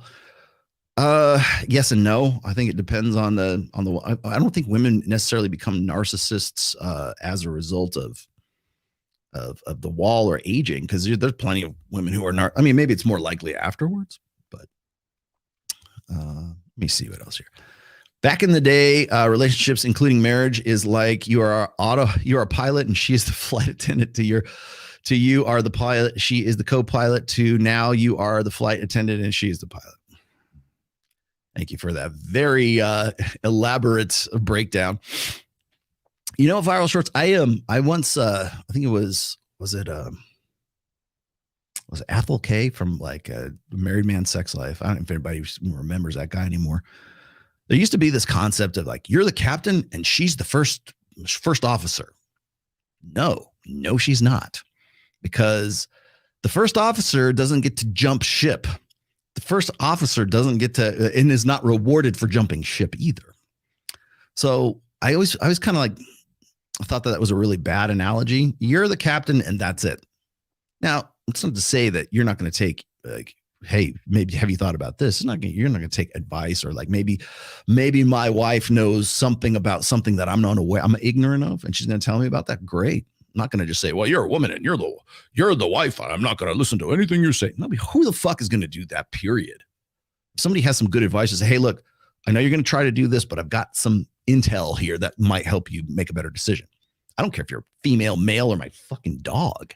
If I can use that information that you're giving me, rough, however you give it to me, I'm going to use it. So that's not necessarily like a captain, first officer kind of thing. It's not even a flight attendant, pilot thing. It's the fact that if you want mental point of origin, as I was saying before, if you have yourself as your mental point of origin, you're the captain, end of story, period. That's it. It's enlightened self-interest. I can't help anyone else, including my wife, my family, my dog, you guys. I can't help you until I can help myself. Rollo's all about the grift. He just makes money. Yeah, you know why? Because I have to make money so that I can help you guys. I have to put myself first. I have to put my brand first, my books first, my podcast first, all the projects that I'm doing. I have to put that up. I have to do that, because if I don't do that, you don't get this. You don't get this information. I can't help you until I help myself. I'm literally a living embodiment of that. That starts with mental point of origin. Let's see. Kind of hard debating people when you're speaking the truth while they're lying in order to win the debate. People trying to dethrone you for clout. Yeah, and everybody's still trying. I will say this, though. Destiny gave me a kind of a compliment, maybe unintentionally. But I know that they've been trying to, they've been coming for everybody recently. They've been going after MLD is easy. He's too easy. Like I love John, but he's easy to get. And there's other people who are easy to get. And I saw when Myron and Fresh, did their hit piece, or they went back at Alba and Preach, which needed to happen a whole lot sooner than that. But Destiny kind of gave me a compliment. He's like, Rollo is who he says he is. I don't have any skeletons in my closet. I don't have I have a daughter, I have a dog, I have a wife. I've been married I am who I am. I don't have some I don't have some criminal record in my background or anything. But they're looking for those things. Also, same-sex marriage can't explain why boys not performing well without considering caste, women reservations, and scholarships, also women freedom. Okay. What do we got here? Ibns. Your insight when it comes to intersexual dynamics are unmatched. I love your books. Yes. Well, that's because I stand on the shoulders of greatness. Hey, Rollo, I have a book recommendation. It's called Time, Love, Memory, and Alfred Knopf. It's about the man who linked behavior to genes. Oh, so it's the behavioral genetics. Seymour Benzer. Okay. The physicist studying fruit flies as if behavior is tangible. Okay. Thank you. I will look into that. I am familiar with who's the other guy? Seymour guy. I know him. Thank you, Saralita. I love you too. How can I maximize my tortured artist game? You could start by upping your super chats above 220. Let's see what else here. Happy Father's Day, Rollo. This is off topic, but I want to know when getting into a long-term relationship with a woman should, hey, Trader Z, I see you. When getting into a long-term relationship with a woman, should I hide the fact that I watch red pill content? Yes.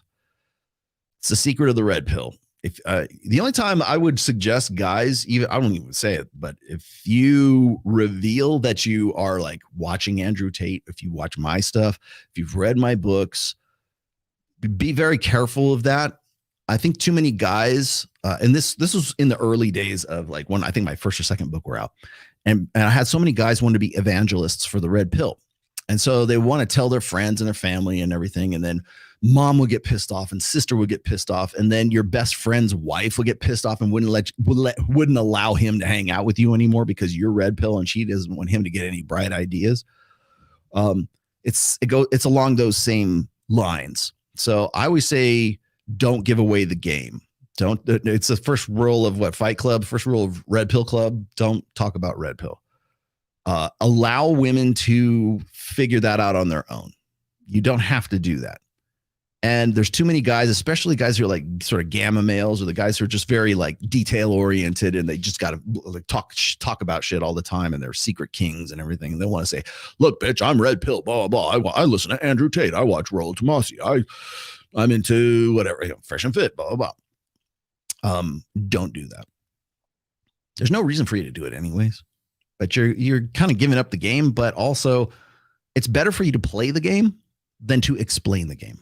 And that's the fundamental basis of why I say, anyways, don't reveal that you are like reading my stuff or anything else. Because women want you to just get it. They want you to have figured this shit out on their own. Women don't want to be with a guy who has to have masculinity explained to him. So by saying, I watch red pill stuff, you're essentially saying, I am being educated in how to be a man because I'm really not like this. I'm learning to be more like a guy, but I'm really not like this. Well, you know what that does? It sets off every hypergamous filter and every trigger that she has for like any kind of sexual selection. The filter just goes off.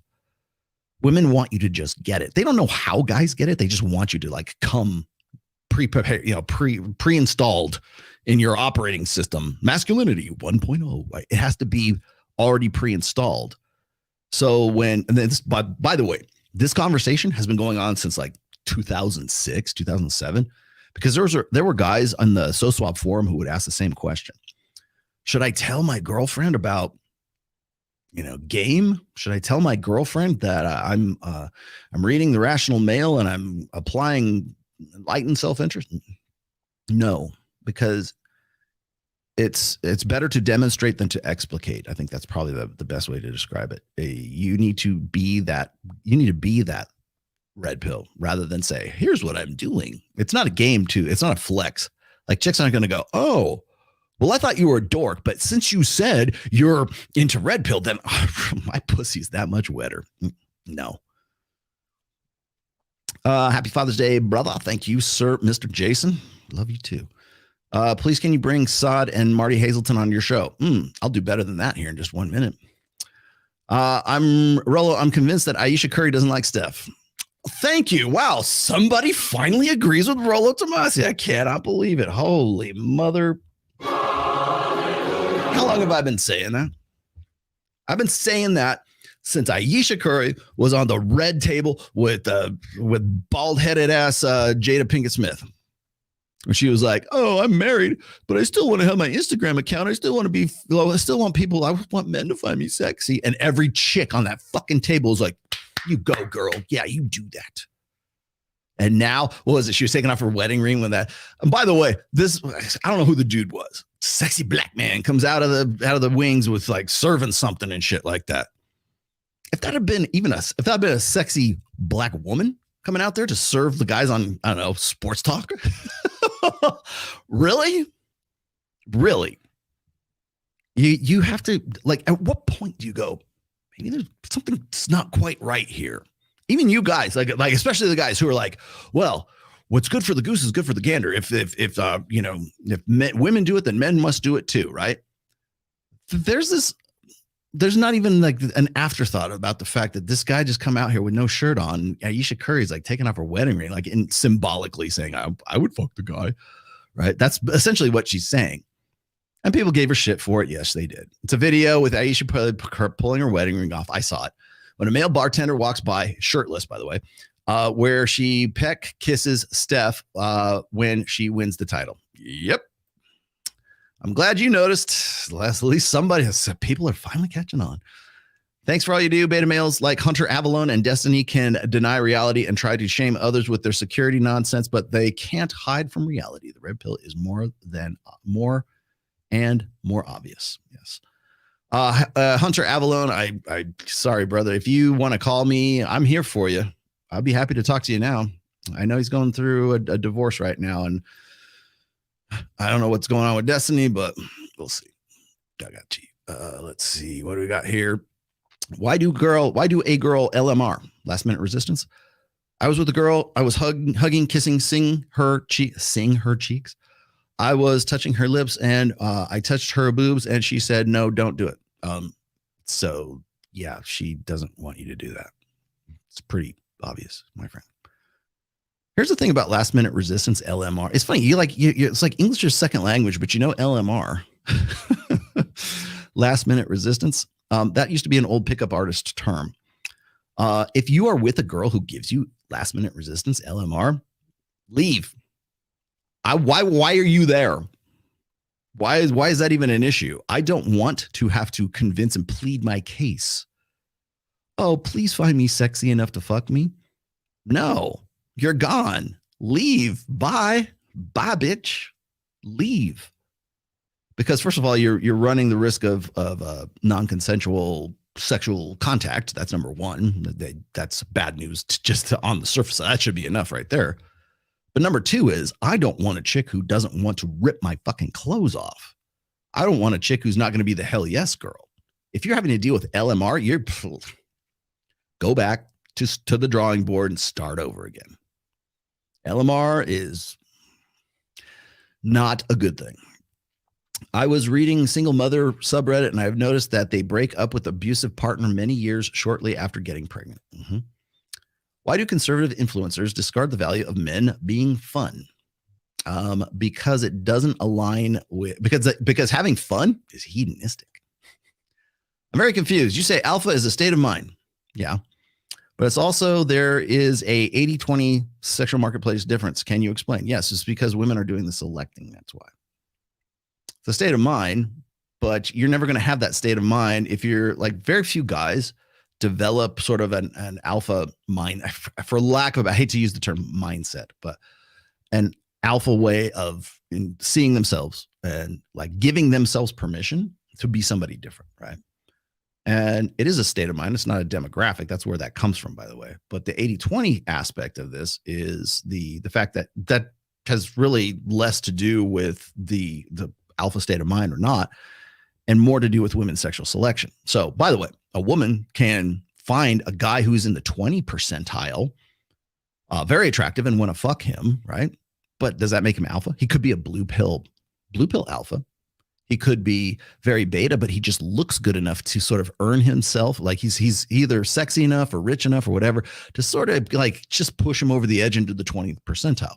That's what I mean. Those two are mutually exclusive. That's why. Thoughts on sharing red pill views with the wife and children? Same caveats apply. Be it. Demonstrate, do not explicate. And my good friend Trader SZ. Say my name. Thank you very much for that. Thank you for my birthday or my Father's Day gift, Trader SZ. Trader SZ is like my economic advisor. Miguel and Trader SC. Does a borderline female who can't attach their self to, God damn, man, you guys are all about, why are you fucking with borderlines? Does a borderline female who can't attach their self to a narcissist male after years, does she become a narcissist, aka she develop her own identity? An example would be the boss bitch. All boss bitches are not necessarily borderline. Borderline is a clinical definition. It is in the DSM version 4. Anyways, are you a narcissist? Is she borderline? Run. Here's my advice. Yes. Like the fact that you're asking me this, without like thinking like, she's borderline. I'm kind of narcissistic. I wonder if we can develop into something. I wonder if there can be something more, right? Is she going to become a narcissist? She develops her own identity. Well, if she hasn't, the identity is going to grow one way or another. But either way, if she's clinically a borderline and you are clinically an NPD, like narcissistic personality disorder, you have bigger issues to resolve. Damn, you answered my question about talking to wife about red pill. Thank you. Yeah, okay. Yeah, I did kind of in a roundabout way, right? Fight Club, you are correct, my friend. Correctamundo. Crits. Hey, Rollo. I mostly get attention from married women and women in relationships. I don't pay attention to them. Okay. Single ladies, I don't even look my way. Help. Be like water, my friend. Why do you think that is? Like, I think really Okay, so that's like a really broad question for me to say, oh, it's this right here. Like, I don't know you. I don't know what you look like. I don't know where you live. I don't know the social situation. There's a lot of variables I don't know about. Okay. But if you're getting a lot of attention from married women and women in relationships, is that because they see you as sort of like the safe guy? Like, what kind of attention? I don't pay attention to them. Okay. But maybe they sort of see you as like, remember, especially women who are married and women in relationships, long-term relationships, sometimes they like to sort of live vicariously through themselves, meaning that maybe I could set this guy up as a plan B in case things don't work out. My guess is this: if single ladies don't even look your way, you need to like sort of reassess yourself. That's number one. And, like, or do they see you as sort of like the safe guy? That might be it. But you don't pay much attention to them. So you're like, oh, well, they're just coming out of the blue, out of the woodwork. I don't know. I don't know enough about the situation to really give you any kind of like concrete analysis of this. I don't do advice. I give you analysis. So I would say just you need to do self-assessment at that point. Why would that be? Like, ask yourself that. My guy friends tell me I am serious all the time. Should it need to be fixed? No, English should be your primary language first. If yes, then how been like this and served me well to be an engineer? You don't say. So if you're serious all the time, like, are there things that you like to do besides code? Do you have hobbies? Do you go to the gym? If that's your av there, you don't look like you're fat. You look kind of like the typical stereotypical Indian guy who came over to the United States, learned how to code and made a shit ton of money and doesn't understand social intelligence, let's just say. But you can't understand why Pamela Anderson isn't knocking down your door, because that's supposed to happen, right? Big boob blondes are supposed to come after you. Should it need be fixed? Well, I don't know. You tell me. You get to decide who you get to be. What needs to be fixed? Like, what's the goal? The goal is to get laid. The goal is to get more friends. The goal is to make more money. Well, what's the goal? Like, you're serious all the time. Well, go fucking live it. Go live it up, man. Go be more hedonistic. Right? Thank you, Rollo. Happy Father's Day. Just started your book series. Thank you. And I appreciate all you do. Keep it going. I will do my best to do exactly that. Rule of guys who have interest in relationships and dating: never, ever become transactional utility if there's no genuine desire. Yes. Genuine desire is probably you want to talk about like hypergamy. Hypergamy in the alpha fucks sense is really rooted in genuine desire. And that's not something you can like fake. That's not something you have an easier time with.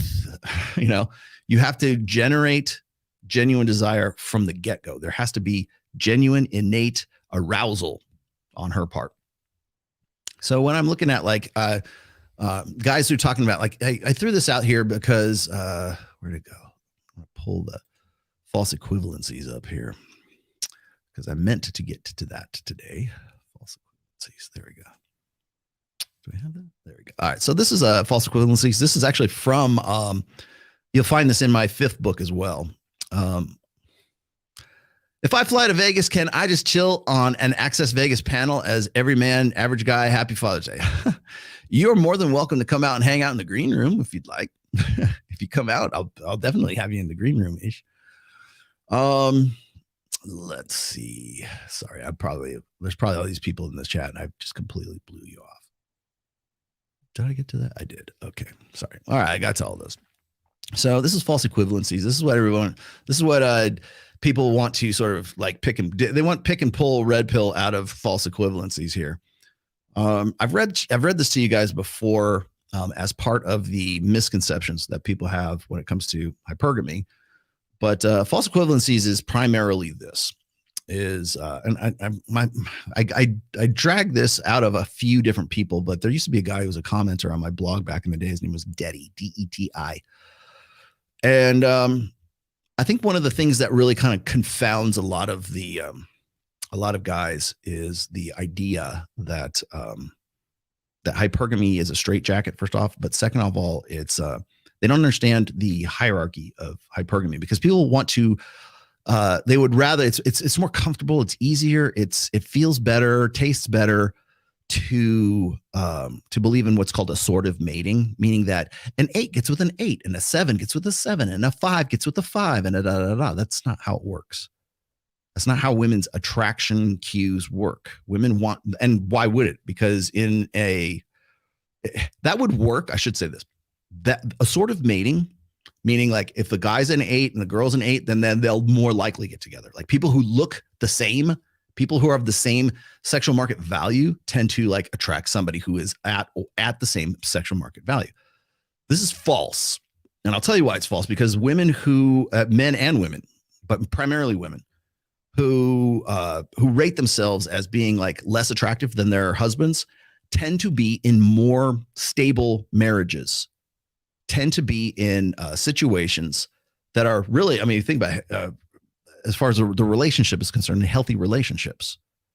There was an article I did, or an essay I did. It was called, a sexual market value ratios. And so I did like a 1-to-1 ratio would be like a 5 for a 5, a 4 for a 4, a 6 for a 6, right? And it would be across the board. The problem is that that's kind of a false equivalency, because women are never looking for a lateral move. They're looking for a better than deserved move. They're looking for somebody who is in some way a little bit better than they are. And those tend to be the more stable relationships. So when I get the shit from people talking about like, oh, it's really assortative mating. By the way, I've been talking about assortative mating since as far back as like my So Suave days. And I will tell you now, what we discovered back then is that when a man is like, say, one step above, like if the woman's like a 7 and the guy's an 8, even if it's just perceptual, right? Even if the woman says, oh man, he's really good. He's one step. He's a click above me in sexual market value. Even if he could be way higher, or maybe even a touch under, but if she perceives that he's just a little bit above, those tend to be the more healthy relationships. Also, if the man happens to be taller than the woman, that also, because that's a physical manifestation of, at least in a woman's mind, of a guy being of higher sexual market value, because he's taller. He can protect me. He can provide for me. He's bigger, taller. I want to look up to him. I always say this is like, women can't look up to a man who is her equal. That's why, in a nutshell, that's why egalitarianism doesn't work, because women don't fundamentally want egalitarianism. They want a guy who can take care of his shit. That's how the machine is built. It's not built for assortative mating. It's built for a better than deserved hypergamy. So in this article, I wrote this as well, I'll see if I can get this for you. Men don't operate like this at all. Okay. So men are so the idea is this. Let's see if I can go down into the summation here. Okay. The other minor difference is that men are polygamous, not hypergamous. A man's imperative is not necessarily to get the best woman. It's to get as many women as possible, with as little investment and commitment as possible. If he can do it, he would love to get as many women as possible and a little below his sexual market value, and have sex with as many of them as possible for as long as possible without committing to or investing in any of them. That's spinning plates. Most men don't do this because they can't, because they're not attractive enough, but that's for a different post. A woman's imperative is to get the best one man she can get for sex and for provisioning. That's the total package, right? That's why you don't see many women dating. Okay, dating, i.e. having sex with several different men at the same time. Women don't spin plates. They pick the best plate they can take. They can take care of it as best they can. Instead of trying to collect plates, they just change out the plates one for another. That's when you get to monkey branching, okay? When a bigger and better one comes along. And that is why the best long-term relationship is one in which the man outranks the woman in SMV, and he should be at least +1 and preferably +2 in sexual market value. This makes both of them the happiest in the long term. And by the way, science bears this out. So when we're looking at the women who have plan Bs, and by that I mean like they have a lover that's sort of waiting in the wings. That guy is never he's not the prospect as much as the one that she's already involved in, but women tend to be the most satisfied, let's just say, in their relationship with a man who is at least 1 and possibly two steps above her in sexual market value perceptually. That's the man she can admire. That's the ride or die girl. He is the best I can do. He answers the question, the hypergamous question, hypergamous doubt. Is he the best I can do? Yeah, clearly. He's like, women want to fuck him. Remember what I've always said is that, women don't want a man to cheat, but they love a man who could cheat. The guy who could cheat is 1 to 2 steps above her in sexual market value. And she thanks her lucky fucking stars every morning that she's with that guy. That's the one that she's going to be faithful to. That's the one she's going to be loyal to. And I think that's one of the big major frustrations. And by the way, I'm sympathetic for women in this instance anyways, is that women struggle to get that guy. Because the guy that is like 1 to 2 steps above them in sexual market value, every other bitch wants to get with. And maybe he's rotating them, maybe he's not. Like the guys that, like, when Jordan Peterson says, oh, these fiendish, dark triad men just take advantage of these naive women. No, they're sharing that guy. That's what they want to do. Whether it's not like they're going to like openly say, oh yeah, I'm good with that. They're not going to say that, but functionally, practically, that's what they'll do. Let me throw one last thing out here. The other difference is that men are polygamous and not hypergamous. Now, I've heard a lot of people say, well, there's a difference, by the way. I shouldn't say this was me quoting Daddy in this article here, by the way. It was not what I would have said, at least not now anyways. Men are not necessarily polygamous, but they are promiscuous. Women are also much more promiscuous. Human beings are promiscuous. We want to fuck. We want to fuck. Everybody wants some, right? We want to fuck. The main point here is that the innate sexual preference of men is unlimited access to unlimited sexuality. And Alex from DatePsych, if you don't believe me on this, go to Pornhub and go to the stats page. Don't have to go jerk off, right? Go to the stats page on Pornhub and look at the stats. That's all you have. You don't like that is some concrete quantitative research right there. There's a reason why pornography is sedation. There's a reason why it is endemic. There's a reason why it's free 4K streaming 24 hours a day. There's a reason for that. And no, it's not the freaking elves. It's because that's how the male machine is built. Unlimited access to unlimited sexuality. What facilitates that in the easiest, most convenient form, even though it's vicarious, is pornography. Look no further than online porn. And I can prove to you that men's innate sexual preferences, sexual market, or sexual adaptive strategy is unlimited sex, unlimited sexuality with unlimited variance, right? Variability, right? Unlimited access to unlimited sexuality. End of story. Now, if you want to call that polygamy, okay, because we have to cast everything in terms of like marriage, right? Well, you're not marrying all these girls. It'd be one thing if you were just fucking around and spinning plates. It's another thing if you marry all these girls and you'd be polygamous. Who the fuck is polygamous? Maybe in some Muslim cultures, yes. So it's, again, that's the adaptive strategy. That's not the innate preferences that prompt various strategies to achieve it. That might be polygyny. That might be polyamory. That might be open on his end, closed on her end. That might be whatever it is. The practice is set apart from the function.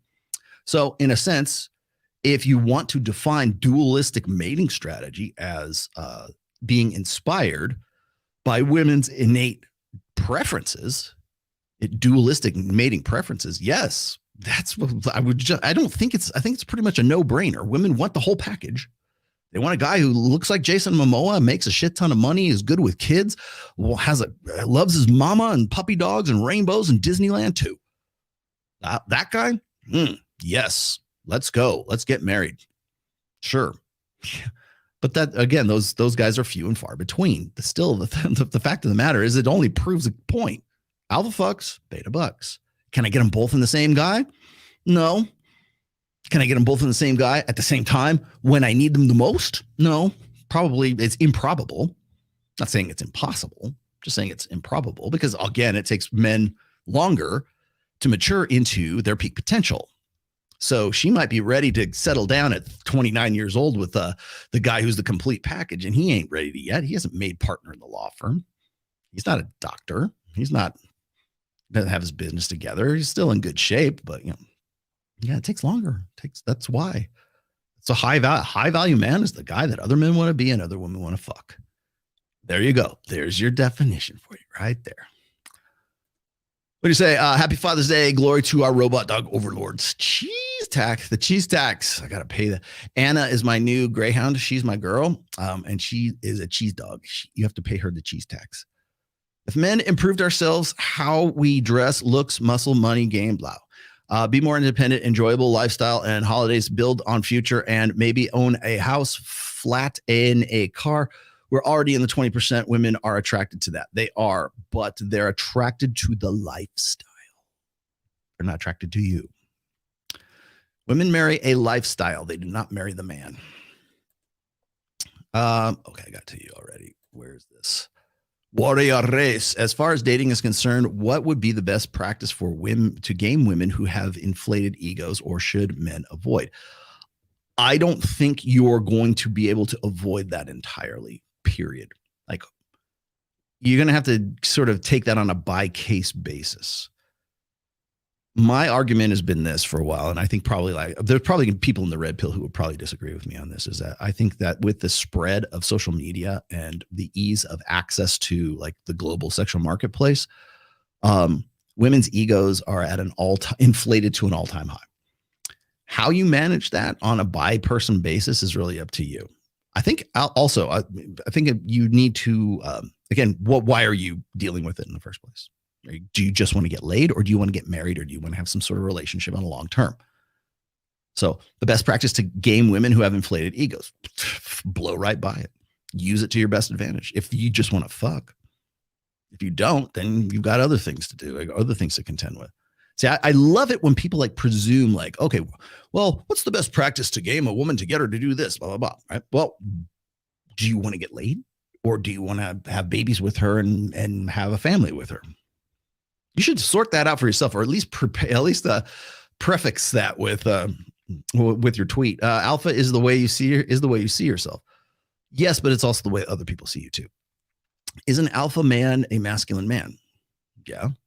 Can you explain alpha? It's the only thing I don't understand about the red pill. I could, but I have already done so in great detail in the first book. There are probably 5 different chapters on alpha in there. Let's see. Hey, Rollo, I met this girl last week, applied all red pill knowledge. The player's handbook on 4th meet. We had sex, and immediately goes to me afterward. Would like to hear your take. She wasn't that into you, and she enjoyed fucking you, and that was it. Happy Father's Day to, yeah, okay, I got that. Got to you, and I got to, but men still need to build on our social communication skills, since that's most closest to getting a woman. For what? For what? To what end? Get her for what? To bury your children? Again, what is the point? What's the purpose? All right, guys, I got to get out of here. I'm already past my time, and I know see who else is trying to hit me up right now. I'm sorry I have to make this a short one today, because I got to get out of here. What else I got going on? Who else is someone trying to hit me? Oh, okay. There is I'll just give you the breakdown. I was going to play the video, but I don't think I have the time to play the video right now. But there's a video going around with Farah, whatever her name was. She was she was the Mia Khalifa girl that was on whatever podcast with myself and Justin Waller. And boy, do I wish I could really spill the beans about her, but I there's other people involved. I can't quite do that just yet. So, like, man, Rollo Tomassi don't get no hoes, man. Yeah, that's right. So there was, but I will say this: there's a video of Farah and Destiny, and Farah just hypothetical. She was explaining like some situation she was talking about. The droning and the way she delivers it, maybe it's best you just like hear it from me. But she was with the guy, I guess, spending some time at the beach with him. She's now moved to Miami, I presume. She's still doing OnlyFans, but she just swears up and down that she's really into traditional conservative guys. And she was with the guy who had a problem with pornography and had a problem with OnlyFans. And she really wanted to get with him. She thought that maybe this was going to be the guy. Yeah, she does like Waller. I'll explain to that later. but she was trying to explain to the guy like how she, she's on OnlyFans, and she was like worried that he was going to reject her because she was on OnlyFans. But everything else, she was just she literally said, I was falling in love with this guy over the course of our date of like 5 hours or whatever it was. And then she was just so upset. And the thing that got her the best was she was worried that actually, you know what? Let me just give you, I'll cue that part up real quick, because it's too good not to throw out there real quick. I have it in my show clips, and because I have the time cues for it, I might as well throw it on there. This was too good not to throw up. So your opinion on something. This isn't a fight. This is like an anecdote. Okay. So yesterday, I went on a date with this TradCon boy. I think Farrah's kind of like to Destiny like what Torsia is to me. Like, let me tell you something. I'm important. Pay attention. Okay. We got lunch for like 5 hours. Okay. And then we went to the beach and hung out in the sand. I can tell you have a nice tan. Yeah. Yeah, he didn't ask me if I feel weird about being too brown or like if I Nice, felt that's cool. bad Just tanning too fetishized you much. for your Islamic everything, and yeah, go ahead. Yeah. So anyways. I think Destiny's a little possessive of her.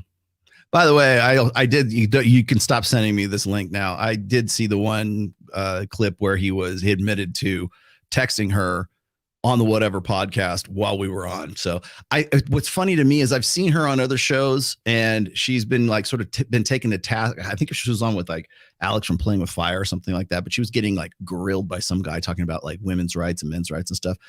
And I could tell she was typing, or she was on her phone, but she was also like typing and stuff. And I could tell that she was just getting like one-liners from Destiny.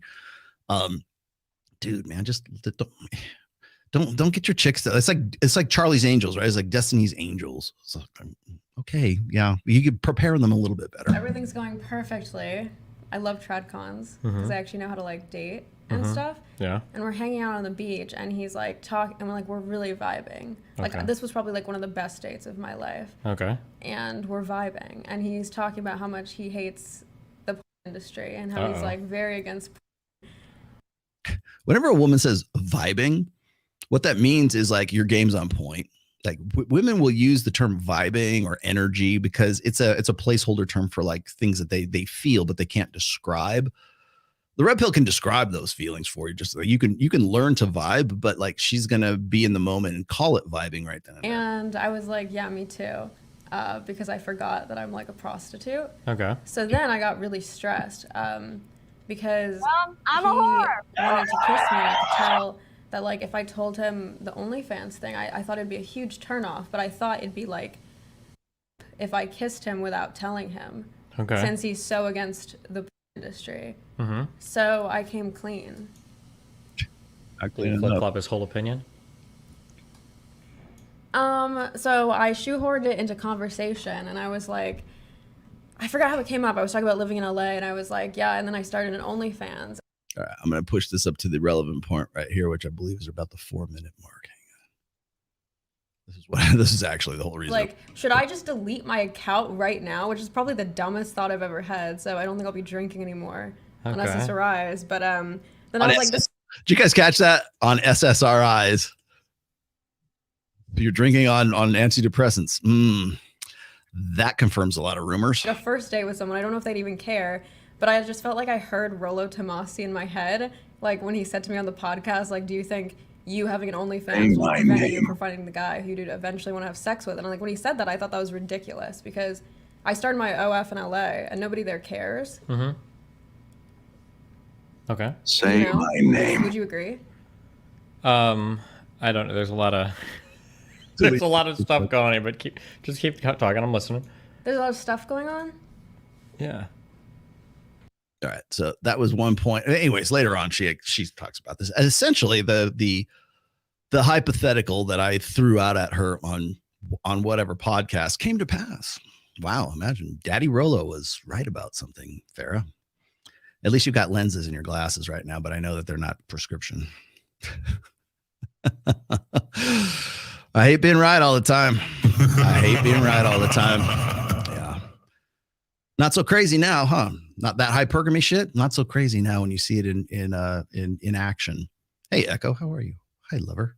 Where's my girl? There's my girl. Hey. Yeah. Yeah. I think what was ironic about this whole thing is like, I'm getting all this bullshit. Like, oh, he didn't give me any research or anything. I give him like tons of research. It's just like, he's just moving the goalposts every time with every new thing. And I'm basically done with it because there's no point in having that conversation anymore. It's just disingenuous and dishonest to begin with. But I think it's ironic. And I think you're probably going to see more of this happen in the future, especially even just bringing my name up on his show about that. I think Rollo was right. Really? Because yes, I know I'll spill the beans. I'm not going to say I know how I know, but I'll say I know that she had something going for Justin Waller for a while there, right after that show. But I would be wary of that girl. Like, just, I don't know, give that girl a wide berth because I don't know. Stay away. Don't put your dick in crazy. So anyways, that's that. The reason I'm tagging that onto the end of today's show is that, well, first of all, I was right. Thanks. But second of all, it's a proof of concept. I mean, alpha fucks beta bucks, right? Well, what was the whole point of me even explaining that? I was trying to say that women with high body counts, women with OnlyFans, women with a digital footprint will tend to be less desirable for long-term relationships with guys who women really want to get with. Like the guy is like, oh, he's perfect. I fell in love with him over the course of 5 hours, even though I had 5 Prosecco's and I'm on SSRIs, but I fell in love with him. Stay away. Yeah. She's not a Christian. Yeah. Stay away. But the whole point was that the reason why guys find that like they're a little hesitant to get with women who are bad bets for their own paternity is because of hypergamy. It's because it goes right back to the micro part of hypergamy. Goes all the way back to, is this guy, or even disqualification. Men disqualifying other men in the sexual marketplace. Women will do the same thing. People think I'm trying to disqualify women or people holding women accountable for their OnlyFans or for their digital footprint by holding them accountable, or even just like mentioning it. You know, I hold them accountable. Just saying, hey, you know what? You might want to think about this, right? Just by even putting it in those terms, you're still agreeing with the fact that it's alpha fucks and beta bucks. That's right there. It's you have to build it up from that point. But that's why the reason why men are going to be a little bit more hesitant to get with you is because of that. Now she's thinking this. Now here's the kicker though. At the end of that interview, she says, well, the guy still I showed him my OnlyFans and what I do, because she doesn't actually have sex with guys on her OnlyFans because she's a quote unquote virgin, although she does have sex with women too, because apparently she's bisexual and probably more lesbian than bisexual. But she found this TradCon guy very attractive and really was falling in love with the guy, which is funny. She shows him her OnlyFans and the guy goes, that's pretty hot. And he was cool with it. Suddenly, porn is not such a big deal to him anymore. Suddenly, OnlyFans is not such a big deal. When the girl who you know you're going to get laid with, or the girl who's into you, and she shows you this and is like looking for your approval or your disapproval, that's when the chips are down. That's when you get to decide what your fucking convictions are, Mr. Conservative, Mr. TradCon, Mr. I want to be a good dad, Mr. Oh, you shouldn't be the old guy in the club. All that shit flies out the window. And this is what I'm going to leave you with today on Father's Day for you. Conviction, religion, morality, ideology, all is trumped by biology. All of it. In fact, it's downstream from it. Was it a family, kin, religion, church, society, social order, whatever you want to be on the fucking city council? All of that is downstream from getting laid. All that is downstream from survival, from reproduction and survival. So all that shit about like, oh, I'm against pornography, blah, blah, blah, because that sounds virtuous and everything online and everything. And maybe he's trying to impress this girl by saying stuff like that. And later on, he's like, man, it's kind of hot that you're on OnlyFans. It's the same thing. It's like the guy who's like the youth pastor who like marries the ex-porn star. I forget. Well, the Lord's forgiven you. You're living a new life right now, but porn star. Fuck yeah. Thank you, Lord. You know? I've been watching for almost 2 years, like full pod, and everything that I learned from you makes me better and better with women. I don't know how more I can thank you. Thank you for your work, man. Thank you very much. That's, well, 23 euros will do. Thanks, man. Much appreciated. Love you too, my brother. What should we give? You know what? That was good enough for one of these. Yeah, there you are. He just lied to Smash. He did lie to Smash. See, that's the thing is and people want to give me so much shit. That's why when I look at like Sneeko talking about, oh, he's got the Quran, fresh copy of the Quran on the desk right there. It's like, dude, that's like, if I was, sorry to say, but like if I was Muslim, I would find that offensive. I would. Even if I was a Christian, he has a Bible sitting right there. Like, why not a Bible, right? A Bible sitting right there. To me, that's like taking the Lord's name in vain. Like the Lord's on my side. You know how I know? Because it's right here in the book and I have it right here and I have it wherever I go. Then meantime, like an hour later, he goes on Aiden Ross or he goes off to with Zerka or God knows Nick Fuentes or whatever. And they're yucking it up and like, oh, let's go get bitches and hoes. It's like, where's your conviction? Where's the reality in all of this? At least Roosh had the common decency to like sort of give up most of his shit. Like I would be more likely to believe Roosh before anything else. No, and I like Sneeko, don't get me wrong, but I'm just saying I got to see where the behavior is, right? Same thing with this guy who was like talking about, oh, I don't like pornography, blah, blah, blah, blah. I'm a tradcon. That's what we're supposed to say, right? Oh, here's my, can I be cool? Can I be your girlfriend? Even though I have OnlyFans? That's kind of hot. Yes. Biology trumps ideology. Biology trumps your conviction. Biology, I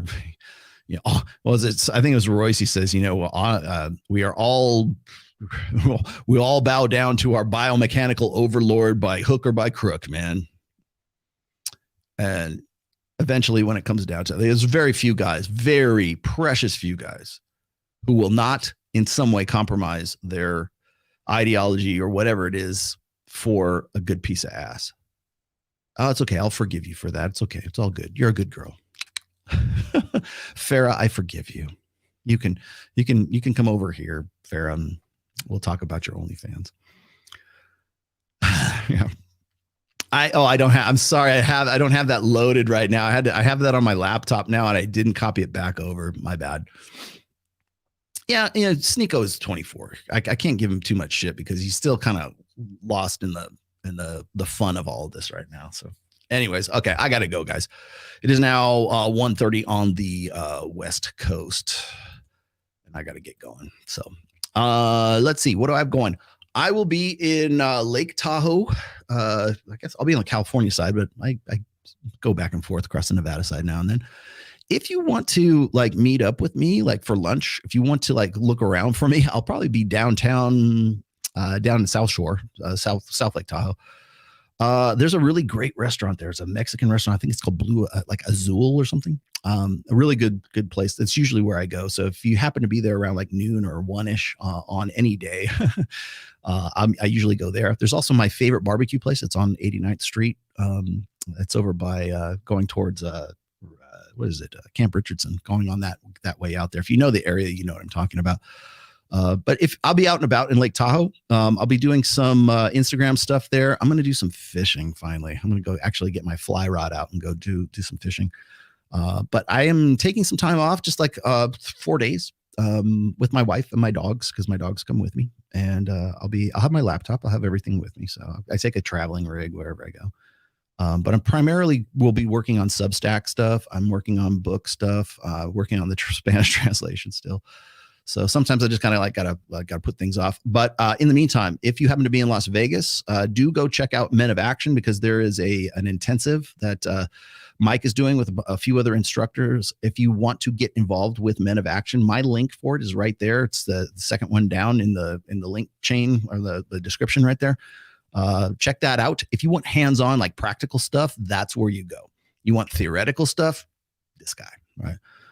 And then I also show up and do the intensives too, not at this time, but like I do the Zoom calls, and I try to be a somewhat of an instructor. I've done a few live stuff with the guys, so do check that out. It's a pretty good deal. It's the only practical program that I would endorse. So check that out. Oh, you are welcome. got it. All right, guys. So I got a treat for you on our way out here. I mentioned last week that that Giovanni Sanders had a new single out. It is on Spotify right now. It's called Dance with Aura. I'm gonna let him sing us out with this one. I really like Best Out of My Life, and I'm not changing anything out, but you got to hear this song because it's really, really good. So I'm going to leave you with Dance with Aura, which is really great. And I think he's going to end up I'm trying to convince him to do a full EP, a 4-song EP for these songs. We got some other stuff that he's working on as well that I think is great. If you are in any way in contact with Giovanni Sanders, please encourage him, push him towards Las Vegas, because I want to put a band together for him and see if he can. I think he has much more opportunity here in Vegas than he does in Arkansas, but I don't know. We'll see. I would love to have him here. But anyways, this is Dance with Aura, and I want you guys to tell me what you think in the comments. It's tearing it up right now. But if you want to download it and you want to add it to your playlist or something like that, you can find it in Spotify. Just same link. The link is, by the way, in the description, so you can check that out. But Giovanni is the guy that does our theme song for Access Vegas, and I always want to give him his flowers whenever I can. I really just think this stuff is good. So.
Podcast has been a production of The Rational Male. 2023 registered trademark. I care about what you say about me. Don't steal my stuff.